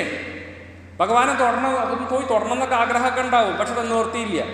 തൊട്ടാലോ. അപ്പൊ ദർശന സ്പർശന ഭാഗ്യം ആര് കൊടുത്തു? ഭഗവാൻ ഗോപികമാർക്ക് കൊടുത്തു എന്നേ ഉള്ളൂ. നമ്മൾ കാണുന്ന മാതിരി ഡാൻസ് കളിച്ചിട്ടും എന്താ പറയുക, ഇപ്പോൾ ഈ കോലുകളിയൊക്കെ ഉണ്ടല്ലോ, അതൊന്നും ചെയ്തൊന്നുമില്ല അവിടെ. അങ്ങനെ അവരെ ആ ദർശന സ്പർശനങ്ങളെ കൊണ്ട് ലഭിപ്പിച്ചു എന്നവർ. അതിനുശേഷം അപ്പോൾ എന്തുണ്ടായിട്ടുണ്ടെങ്കിൽ എല്ലാവർക്കും അങ്ങോട്ട് സന്തോഷം അങ്ങോട്ട് കൂടിയപ്പോൾ ഭഗവാൻ മാത്രമേ വേണ്ടൂ, അവരുടെ അഹങ്കാരങ്ങളൊക്കെ അങ്ങോട്ട് പോയി എന്നാണ് പറഞ്ഞത്. അപ്പോൾ ഭഗവാൻ നമ്മുടെ അഹങ്കാരം പോകണമെന്നുണ്ടെങ്കിൽ എന്ത് വേണം? ദർശന സ്പർശന ഭാഗ്യം നമുക്കുണ്ടാവണം. ആരുടെ? ഭഗവാന്റെ. അതല്ലേ നമുക്ക് വേണ്ടത്. ആ ദർശന സ്പർശന ഭാഗ്യങ്ങളെ കൊണ്ട് ഭഗവാൻ അവരെ രമിപ്പിച്ചു. സന്തോഷം കൂടിയപ്പോൾ അവരുടെ മനസ്സിൽ കുറച്ച് അഹങ്കാരം ഉണ്ടായി ഇല്ലേ? നമുക്കുണ്ടല്ലോ. ഭാഗവതം നമ്മൾ നന്നായിട്ട് സ്പീഡിലൊക്കെ ഒന്ന് വായിച്ചു നോക്കി നോക്കും, നമുക്കെന്നെ ഒരു അഹങ്കാരം വരും. ഞാൻ നന്നായിട്ട് വായിക്കണമെന്നൊരു അഹങ്കാരം വരും ഇല്ലേ? ഭഗവാൻ അങ്ങനെയാണത്രേ. ഭഗവാൻ ഇങ്ങനെ പറഞ്ഞപ്പോൾ, ഭഗവാന് ദർശനവും സ്പർശനമൊക്കെ കൊടുത്തപ്പോൾ ചില ഗോപികമാരെ എന്നെ കൂടുതൽ നേരം ഭഗവാൻ തൊട്ടു, ഞാൻ ഭഗവാനെ തൊട്ടു, അപ്പം ഞാൻ തന്നെയാണ് വലിയ ആള് എന്നുള്ള ചിന്തയാണ് ആർക്ക് വന്നു? ഗോപികമാർ. ഇതൊക്കെ നമ്മളുടെ അനുഭവം തന്നെയാണ്. അങ്ങനെ അഹങ്കാരം വരാൻ പാടില്ല. എന്ത് വന്നിട്ടുണ്ടെങ്കിലും ഭഗവാനിലേക്ക് അതിനാണ് ഭഗവാൻ രണ്ടാമത് പരീക്ഷിച്ചത്. അങ്ങനെ ഓരോരുത്തരൊക്കെ ഞാൻ അടുത്തേക്കിരിക്കും, നീ അങ്ങോട്ട് മാറി നിൽക്കുക, നീ ഇങ്ങോട്ട് മാറി നിൽക്കുക പറഞ്ഞിട്ട് ഓരോരുത്തരെ കുറച്ച് കഴിവുള്ള ആളെന്ന് നിശ്ചയിച്ചിട്ടുണ്ടെങ്കിൽ ഞാൻ ഭഗവാന്റെ കൂടെ അടുത്ത ആള് പറയുമ്പോൾ മറ്റുള്ളവരൊക്കെ തട്ടി മാറ്റും. ഇത് ഭഗവാൻ കണ്ടു എന്നാണ് പറഞ്ഞത്. അവർ തമ്മിൽ അപ്പോഴേക്കും അങ്ങോട്ട് കലഹായി. എന്തിന്? ഭഗവാൻ എനിക്ക് വേണം, ഭഗവാൻ എനിക്ക് തൊടണം, എനിക്ക് കാണണം എന്നൊക്കെ പറഞ്ഞിട്ട് ആ സ്ത്രീകളെ കൂടി വഴക്കുകൂടാൻ തുടങ്ങിയപ്പോൾ ഭഗവാൻ വിചാരിച്ചു അവരുടെ മനസ്സിലൊക്കെ അഹങ്കാരം ഉണ്ടായി. ഇത് കൃഷ്ണൻ എൻ്റെ തന്നെയാണ്, കൃഷ്ണൻ എൻ്റെ തന്നെയാണെന്ന് പറഞ്ഞിട്ടില്ലേ? നമ്മളും പറയാറുണ്ട് ഇടയ്ക്ക് എൻ്റെ കൃഷ്ണ എന്ന് വിളിക്കാറുണ്ട് ഇല്ലേ? എന്തിനാ എൻ്റെ കൃഷ്ണ വിളിക്കുന്നത്? നിങ്ങളുടെ മാത്രം കൃഷ്ണനാണോ? എൻ്റെ കൃഷ്ണനൊന്നല്ല, എല്ലാവരുടെയും കൃഷ്ണൻ വിളിച്ചൂടെ? എല്ലാവരുടെയും കൃഷ്ണ എന്നെ രക്ഷിക്കൂ എന്ന് പറഞ്ഞിട്ടെങ്കിൽ അർത്ഥമുണ്ട്. എൻ്റെ കൃഷ്ണ എന്നെ രക്ഷിക്കൂ പറയുമ്പോൾ എനിക്ക് അഹങ്കാരമായിട്ട് പറഞ്ഞു, ഞാൻ എൻ്റെ കൃഷ്ണ എൻ്റെ ഇല്ലേ? അവിടെ അഹങ്കാരം ഞാനെന്ന ഭാവം അങ്ങോട്ട് വന്നു. പാടില്ല. അപ്പോൾ എൻ്റെ കൃഷ്ണ എന്ന് വിളിക്കാൻ പാടില്ല ഇല്ലേ? എൻ്റെ കൃഷ്ണ എന്ന് വിളിക്കണ്ട, എല്ലാവരുടെയും കൃഷ്ണ എന്ന് വിളിച്ചിട്ട് നോക്കൂ. അപ്പൊ നമ്മുടെ ഉള്ളിൽ അഹങ്കാരം ഉണ്ടാവില്ല. ഇതാണ് ഞാൻ പറയണത്. അങ്ങനെ വന്നപ്പോൾ ഗോപികമാരുടെ ഉള്ളിൽ കുറച്ച് അഹങ്കാരം കുറച്ച് കയറിക്കൂടി എന്നാണ് പറഞ്ഞത്. ശ്രീശുഖ ബ്രഹ്മർഷി പറയാണ്. ആ സമയത്ത് അവരുടെ ആ അവസാനത്തെ അഹങ്കാരം കൂടി അങ്ങോട്ട് ഇല്ലാതെ ആക്കി തീർക്കാൻ വേണ്ടിയിട്ട് ഭഗവാൻ പെട്ടെന്ന് അന്തർധാനം ചെയ്തു. എന്താ ഉണ്ടാവുക? ഭഗവാൻ അന്തർധാനം ചെയ്തപ്പോൾ എന്താ വെച്ചിട്ടുണ്ടെങ്കിൽ ആ പോണ വഴിക്ക് ഭഗവാൻ ഒരു ഗോപികയെ കൂടി കൂട്ടിക്കൊണ്ടുപോയി എന്നാണ് പറഞ്ഞത്. ഗോപികയെല്ലാം കൂട്ടിക്കൊണ്ടുപോയ ഭഗവാന്റെ കൂടെ യോഗമായാദേവി ഉണ്ടെന്ന് ആദ്യം പറഞ്ഞ യോഗമായാദേവിയെ കൊണ്ടാണ് കൂട്ടിപ്പോയത്. ആ കൂട്ടിക്കൊണ്ടുപോയ യോഗമായാദേവിയെ കൂട്ടിക്കൊണ്ടുപോയപ്പോൾ ആരും ഒരാളെയും കൂട്ടിപ്പോയിട്ടില്ല. അവിടെ ഉള്ളവർക്കെല്ലാം ഭഗവാനെ കാണുമ്പോൾ അഹങ്കാരം വർദ്ധിച്ചപ്പോൾ ഭഗവാൻ അവിടുന്ന് പെട്ടെന്ന് അപ്രത്യക്ഷമായി പോകുമ്പോൾ രാധയും കൂട്ടിട്ട് പോക്കാൻ പോയി. അതാണ് ഈ രാധ എന്ന് പറയുന്നത്. നമ്മൾ പറയുന്ന രാധ ഉണ്ടല്ലോ, ഭാഗവത്തിലെ രാധയില്ല. അതായത് ഭഗവാൻ പരമാത്മാവാണെങ്കിൽ രാധ ജീവാത്മാവാണ്. പരമാത്മാവ് ജീവാത്മാവിനെ കൊണ്ടുപോയി എന്ന് മാത്രമേ നമ്മൾ കരുതണ്ടോ. അങ്ങനെ പെട്ടെന്ന് അപ്രത്യക്ഷമായപ്പോൾ എന്തുണ്ടായേ? ആ ഗോപികളെല്ലാം കൂടിയിട്ട് അങ്ങോട്ട് കരച്ചിലോട് കരച്ചിൽ, വിരഹ ദുഃഖം കൊണ്ടായ നിലവിളിക്ക്, കരയൊന്നല്ല. എത്രയും നേരം തങ്ങളെ സ്പർശന കൊണ്ടും ദർശനം കൊണ്ടും ആനന്ദത്തിൽ ആറാടിച്ചിട്ടുള്ള കൃഷ്ണൻ പെട്ടെന്ന് വേറൊരു സ്ത്രീയുടെ കൂടെ പോയതേ അവർ കണ്ടുള്ളൂ. അവർ കണ്ടു വേറൊരു സ്ത്രീയെ കൂടി പോകണമെന്ന്. അത് മതി. എന്തിനാ? ഒരു സ്ത്രീയെ കൂടെ കൊണ്ടുപോയപ്പോൾ കഴിഞ്ഞു. അവളെ മാത്രമേ ഇഷ്ടമുള്ളൂ, ഞങ്ങളൊന്നും കൊണ്ടുപോയില്ല. അപ്പോഴും അസൂയ. ഊണ് കഴിക്കുമ്പോൾ അടുത്ത ഇലയിൽ 2 പപ്പടം വിളമ്പിയാൽ എനിക്കുണ്ടാകുന്ന അസ്വസ്ഥത അവർക്കുണ്ടായി ഇല്ലേ? നമുക്കങ്ങനല്ലേ? ഭക്ഷണം കഴിക്കുമ്പോൾ അടുത്ത ഇലയിൽ 2 പപ്പടം വിളമ്പി. എന്താ ഏക്കത്തെ കൊടുക്കാനുള്ള കാരണം? ആ അസ്വസ്ഥത. എല്ലാവർക്കും ഉള്ള മാതിരി തന്നെ ഈ സ്ത്രീകൾക്കൊക്കെ അസ്വസ്ഥത ഉണ്ടായി എന്നാണ് പറഞ്ഞത്. അങ്ങനെ വിരഹ ദുഃഖം കൊണ്ടവർ ആർത്ത് വിളിച്ച് ഭ്രാന്ത് പോലെ പലതും പറയാൻ തുടങ്ങി. പായാരം പറയാൻ തുടങ്ങി ഇല്ലേ? നമ്മളൊക്കെ എന്തെങ്കിലും ഭ്രാന്ത് വിളിച്ച് പറയില്ലേ? എന്നിട്ട് അവർ മരങ്ങളോട് പോയി ചോദിച്ചു, മരമേ നീ കണ്ടു എൻ്റെ കൃഷ്ണനെ? അതൊക്കെ പാട്ടൊക്കെ ഉണ്ടാക്കി അപ്പോഴേക്കും ഇല്ലേ? അതുമാതിരി ചെടികളോട് ചോദിച്ചു, മന്ദാരമേ നീ എൻ്റെ കൃഷ്ണനെ കണ്ടുവോ? മണലേ നീ എൻ്റെ കൃഷ്ണനെ കണ്ടുവോ? മൃഗങ്ങളുടെ എന്താ പറയുക, രാത്രിയിൽ എന്താ പറയുക, സിംഹം കടന്നു പറഞ്ഞാൽ സിംഹത്തോടും ചോദിക്കും എൻ്റെ കൃഷ്ണനെ കണ്ടുവോ വെച്ചിട്ട്. അങ്ങനെ പക്ഷികളോടൊക്കെ ചോദിച്ചു എന്നാണ് പറഞ്ഞത്. അതുമാതിരി അതൊക്കെ ആ പാട്ടുകളുണ്ട്. മേഘത്തിനോട് പോയി ചോദിച്ചു ഇല്ലേ? അങ്ങനെ ആകാശത്തിനോട്, പർവ്വതത്തിനോട് അവരൊന്നും മറുപടി പറഞ്ഞില്ല. എന്താ മറുപടി പറയണത്? ഭഗവാനെ കാണാൻ അവർക്ക് പോലും കാണാൻ പറ്റുന്നില്ല. ഇങ്ങനെ മറുപടി കിട്ടാണ്ട് വന്നപ്പോൾ അവർക്ക് അങ്ങോട്ട് വേദനിച്ചു. അവരുടെ മനസ്സ് പൂർണ്ണമായും ഒട്ടും ഒരു അഹങ്കാരം ഇല്ലാണ്ട് ക്ഷീണിച്ച് അവരൊക്കെ എല്ലാവരും കൂടി വേദനിച്ചും കൊണ്ട് മനസ്സ് പൂർണ്ണമായിട്ട് ലയിച്ചപ്പോൾ അവരെന്ത് ചെയ്യാൻ തുടങ്ങി? ഭഗവാന്റെ ബാലലീലകൾ കളിക്കാൻ തുടങ്ങി. ഒരാൾ പശുവിൻ്റെ മാതിരി നിന്നു, അതിൻ്റെ വാല് പിടിച്ച് വലിക്കണ മാതിരി നിന്നു. അങ്ങനെ എന്തൊക്കെയാണ് പൂതനെ കൊല്ലണത് കാണിച്ച് പൂതനയുടെ മുകളിൽ ഒരു ഗോപിയുടെ മുകളിൽ വേറൊരു ഗോപിക്ക് കയറിയിരുന്നു. എന്നിട്ട് അവർ പൂതനെ കൊല്ലണ മാതിരി കഴുത്ത് പിടിച്ച് ഞരിച്ചു കൊന്നു. സകടാസുരൻ, തൃണാവർത്തൻ, ഉലൂഹബന്ധനം, കാളിയമർദ്ദനം, ഒരു ഒരെണ്ണം കല്ലു കുക്കി വന്നിട്ട് ഭഗവാൻ ഗോവർദ്ധനം പിടിച്ച് കണ്ടു നിൽക്കണു പറഞ്ഞിട്ടൊക്കെ അങ്ങനെ അഭിനയിച്ചും കൊണ്ട് അവരുടെ മനസ്സ് കൃഷ്ണനായിട്ട് തീർന്നു എന്നാണ്. അങ്ങനെയാണ് ആ കൃഷ്ണനായിട്ടാണ് മാറിയത്. എല്ലാവരും അവരുടെ മനസ്സാണ് മാറിയത്. അങ്ങനെ ആ സമയത്ത് അവർ പാടിയിട്ടുള്ള പാട്ടാണ് ഗോപികാഗീതം എന്ന് പറഞ്ഞിട്ടുള്ളത് അല്ലേ? ആ ഭഗവാനെ കാണാൻ കിട്ടാത്ത കാരണം കൊണ്ട് സങ്കടപ്പെട്ട് നമ്മളൊക്കെ എങ്ങനെയാണ് ഗോപികാഗീതം ഇന്നലെ ചൊല്ലിയത്? 10 പേര് ചെല്ലുമ്പോൾ 10 ട്യൂണിലാണ് ചെല്ലണത് അല്ലേ? പാടില്ല, ചെല്ലുമ്പോൾ ഒരേ ട്യൂണില് ജയതിദേധികം ജന്മനാവൃജ ശ്രയത ഇന്ദിരാശ്വസ്വതത്രഹി ദയിത. നമ്മൾ ദയിത ദൃശ്യത എന്നാ വായിക്കുക. ദയിത പറഞ്ഞ് വിളിക്കുകയാണ്. ദയിത ദൃശ്യതാം ദിക്ഷുതാവക സ്ത്വഹി ധൃദാസവസ്ത്വാം വിജന്മതേ. എന്തർത്ഥമുള്ള വരികളറിയോ ഇതിൻ്റെ മുകളിലേക്ക്? ഓരോരോ ശ്ലോകത്തിന് അതിൻ്റെതായ അർത്ഥങ്ങളുണ്ട്. അതായത് കൃഷ്ണ എന്ന് വിളിക്കുകയാണ്, വേറെ ഒന്നുമില്ല. അതിൻ്റെ വാച്യാർത്ഥം എന്താ വെച്ചിട്ടുണ്ടെന്നുണ്ടെങ്കിൽ ഓരോ വാച്യാർത്ഥത്തിനും അതിൻ്റെ വ്യംഗ്യാർത്ഥങ്ങളുണ്ട്. ഒരു ശ്ലോകത്തിന് തന്നെ വാച്യാർത്ഥമുണ്ട്, വ്യംഗ്യാർത്ഥങ്ങളുണ്ട്. അതൊന്നും പറയാൻ ഇപ്പോൾ പറ്റില്ല കേട്ടോ, സമയം കിട്ടില്ല. ഒരു ശ്ലോകം പോലും പറയാൻ നമുക്ക് പറ്റില്ല. കാരണം വെച്ചിട്ടുണ്ടെങ്കിൽ അതിന് സമയമില്ല. എന്നാലും ആദ്യത്തെ ഒരു ശ്ലോകം പറയാം. അതായത് ജയതി തേരികം ജന്മനാവൃജ ശ്രയത ഇന്ദിരാശ്വസ്വതത്രഹി ദയിത ദൃശ്യതാം ദിക്ഷുതാവക സ്ത്വയി ധൃദാസവസ്ത്വാം വിജിന്വതേ. പറയാണ്, ഹേ ഭഗവാനെ കൃഷ്ണ, അവിടുത്തെ ഈ അവതാരം കൊണ്ട്, അവിടുത്തെ ജന്മം കൊണ്ട്, അതാണ് ജന്മനാവൃജ, അങ്ങ് വ്രജത്തിൽ വന്ന് ജനിച്ചത് കാരണം കൊണ്ട്. ജന്മനാവൃജ പറഞ്ഞാൽ വ്രജത്തില് ഗോകുലത്തിൽ വന്ന് ജനിച്ച കാരണം കൊണ്ട് എന്താണ് പറയണത്? ഞങ്ങളുടെ ഗോകുലം എന്താണ്? ലോകത്തിലെ ഇന്ദ്രന്റെ അമരാവതി പോലെ, കുബേരന്റെ അളകാപുരി പോലെ, ബ്രഹ്മദേവന്റെ സത്യലോകം പോലെ, വിഷ്ണുവിന്റെ വൈകുണ്ഠം പോലെയൊക്കെ അതിനെക്കാട്ടിലും ഉയർന്നിരിക്കണു എന്നാ പറഞ്ഞത്. ജയദീതേകം, അങ്ങ് ജനിച്ച് അങ്ങ് ഇവിടെ ഈ വ്രജത്തിൽ ജനിക്കിയ കാരണം കൊണ്ട് ഈ പറഞ്ഞ ലോകങ്ങളെക്കാട്ടിലൊക്കെ ഏറ്റവും ഉയർന്നതായി ഈ ഗോകുലം എന്നാ പറഞ്ഞത്, വൃന്ദാവനം. പിന്നെന്താ പറഞ്ഞത്? ഇതൊക്കെ ഈ പറഞ്ഞ ബാക്കി എല്ലാ ലോകങ്ങളെയും അങ്ങ് ജനിക്കിയ കാരണം കൊണ്ട് ഈ ഗോകുലം, ഈ വൃന്ദാവനം വളരെ പരിശോഭിച്ചു എന്നാ പറയുന്നത്.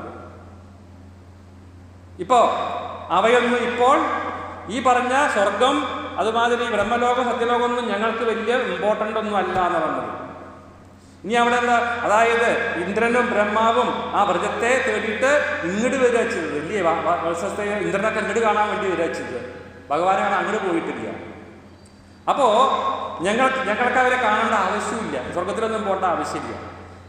ഈ വിദ്യാഭ്യാസമോ അതുമാതിരി സംസ്കാരമോ കുലമഹിമയോ സമ്പത്തോ ആഭിജാത്യമോ ഒന്നുമില്ലാത്ത ഞങ്ങൾക്ക് ഹേ ഭഗവാനെ അങ്ങാണ് എല്ലാം ഉണ്ടാക്കി തന്നിട്ടുള്ളത് എന്നാണ്. അങ്ങ് എല്ലാം എനിക്ക് ഉണ്ടാക്കി തന്നത്, ഞങ്ങൾക്ക് ഉണ്ടാക്കി തന്നത് അങ്ങ് ഈ ഗോകുലത്തിൽ വന്ന് വൃന്ദാവനത്തിൽ വന്ന് ജനിക്കിയ കാരണം, ഗോകുലത്തിൽ ജനിക്കിയ കാരണമാണെന്ന് പറയും.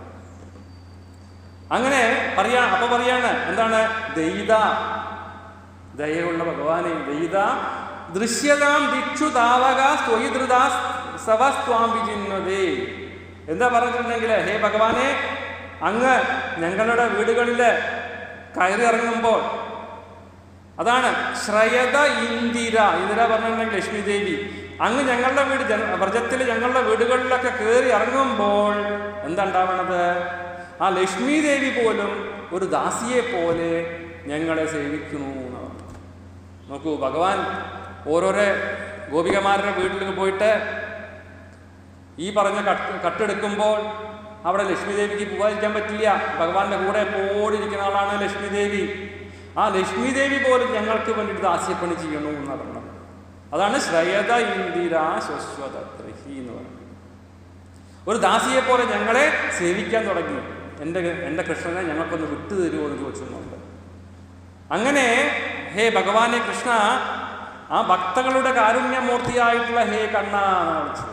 ദയിത, ദയയുള്ളവനെ. അപ്പോ ഭക്തകളുടെ കാരുണ്യമൂർത്തിയായിട്ടുള്ള ദൈവരായിട്ടുള്ള കണ്ണ, ഹേ കണ്ണ, അങ്ങ് ഞങ്ങളെ എപ്പോഴും അനുഗ്രഹിച്ചിരിക്കണു എന്നാ പറഞ്ഞത്. ആ കാരുണ്യം, അങ്ങനെ ഞങ്ങളെ അനുഗ്രഹിച്ച കാരുണ്യം ഹേ ഭഗവാനെ ഇപ്പോൾ എവിടെയാണ് എന്നാണ്. ഞങ്ങളുടെ പ്രാണൻ പോലും അങ്ങേക്ക് സമർപ്പിച്ചു. അങ്ങനെയുള്ള ഞങ്ങൾക്ക് അങ്ങയെ കാണാതിരിക്കാൻ സാധിക്കണില്ല. ഈ കാട് മുഴുക്ക ഞങ്ങൾ തെരഞ്ഞു. ദിക്ഷു താവക, അങ്ങയെക്കുറിച്ച് ഞാൻ എല്ലായിടത്തും പോയിട്ട് ഞങ്ങൾ തെരഞ്ഞു. ഹേ കൃഷ്ണ, അങ്ങ് ദർശനം ഞങ്ങൾക്ക് തന്നില്ലല്ലോ എന്നാണ്. അങ്ങനെയാണ് പറയുന്നത്.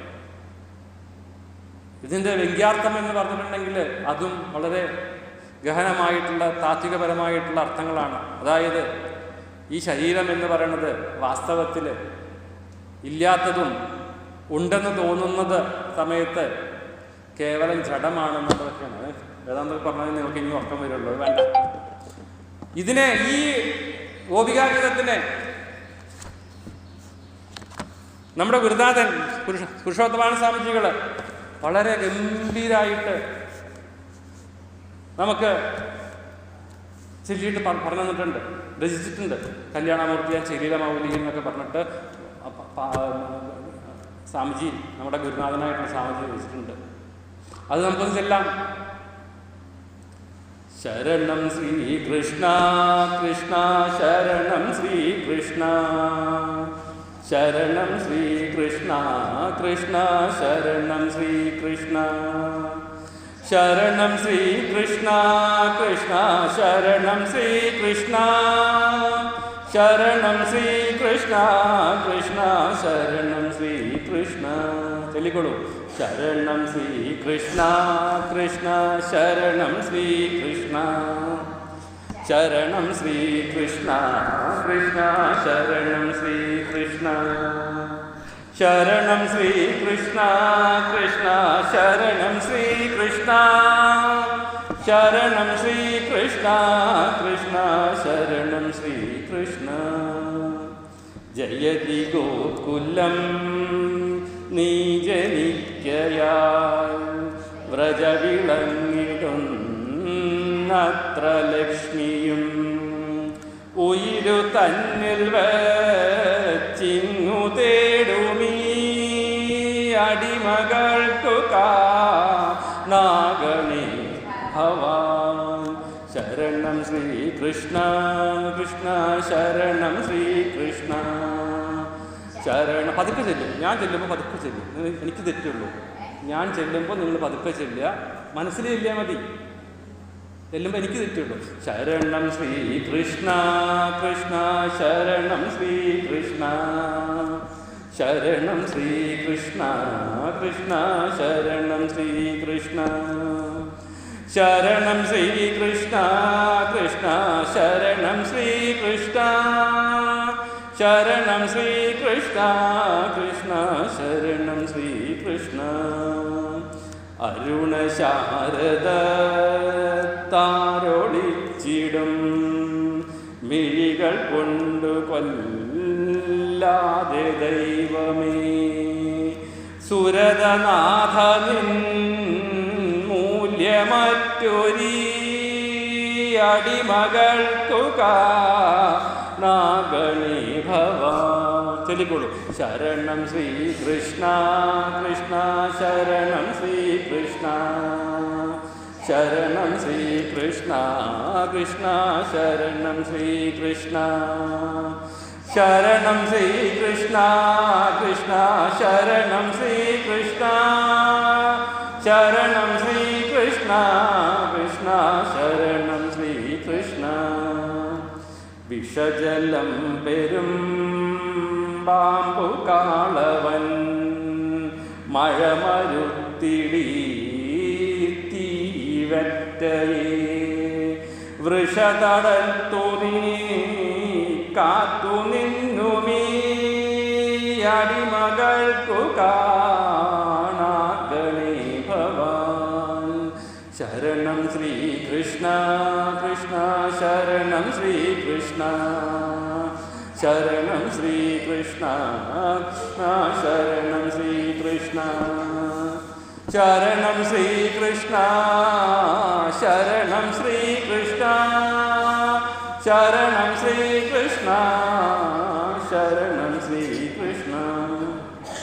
ഇടയനാരിതൻ പുത്രനല്ല നീ കൊടിയ സാക്ഷിയുൾ കാമ്പിനൊക്കെയും അടിമലർക്കു കുമ്പിട്ടു കേഴുമീ അടിമകൾക്കു കാണാഗണി ഭവാൻ.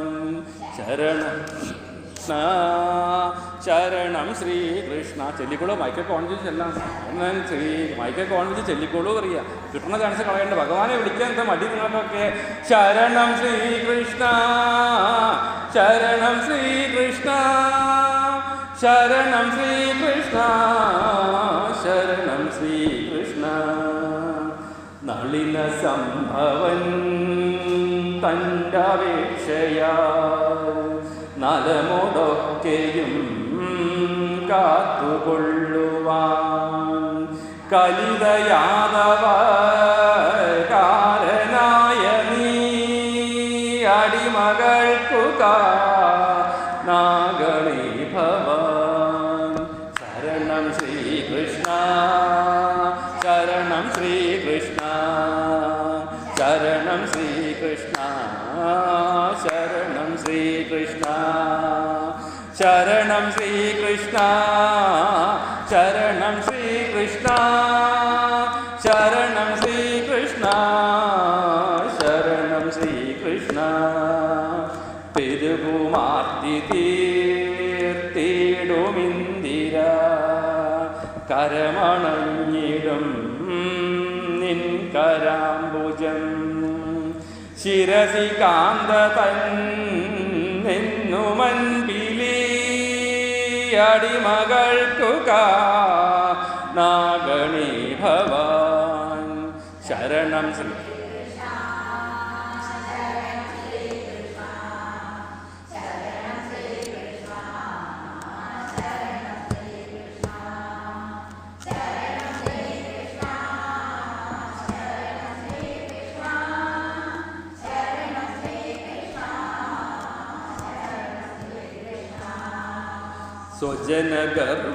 സ്വജനഗർവമോർത്തും ചിരിച്ചു താൻ പ്രജജനാർത്തിയെ തീർത്തിടും സഖേ നിജമുജാംബുജം ചാരുവീരവൻ അടിമകൾക്കു നാഗണി ഭവാൻ.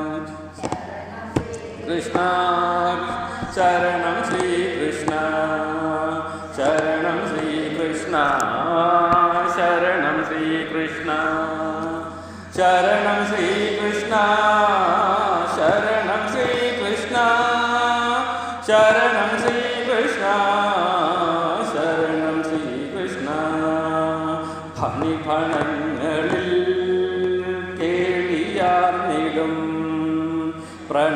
ദേഹികൾ കാത്തി തീർത്തിടും ചരണപങ്കജം കൊങ്കയോടണ ചടിമകൾക്കെഴും മാലൊഴിക്കണേ. ശരണം ശ്രീകൃഷ്ണ ശരണം ശ്രീകൃഷ്ണ ശരണം ശ്രീകൃഷ്ണ ശരണം ശ്രീകൃഷ്ണ ശരണം ശ്രീകൃഷ്ണ ശരണം ശ്രീകൃഷ്ണ ശരണം ശ്രീകൃഷ്ണ ശരണം ശ്രീകൃഷ്ണ. സരസിജാക്ഷ നിൻ വായ്പെഴുന്നതു മൊഴികൾ കൊണ്ടു മോഹം തഴയ്ക്കയാൽ സരസചോരിവായി തേനിവർക്കുതൻ അടിമകൾക്കൊഴും മാലൊഴിക്കണേ. ശരണം ശ്രീകൃഷ്ണ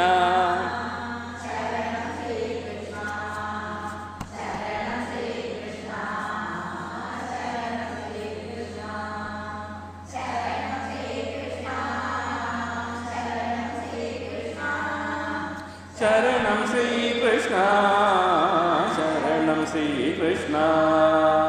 ചെവി കുളിർത്തിടും കന്മഷങ്ങൾ പോം കവികൾ വാഴ്ത്തിടും ശ്രീ മികച്ചിടും തവ കഥാമൃതം വാഴ്ത്തി വാഴുമീ അടിമകൾക്കു നാഗണേ ഭവാൻ. ശരണം ശ്രീകൃഷ്ണ ശരണം ശ്രീകൃഷ്ണ ശരണം ശ്രീകൃഷ്ണ ശരണം ശ്രീകൃഷ്ണ ശരണം ശ്രീകൃഷ്ണ ശ്രീകൃഷ്ണ ശരണം ശ്രീകൃഷ്ണ ശരണം ശ്രീകൃഷ്ണ.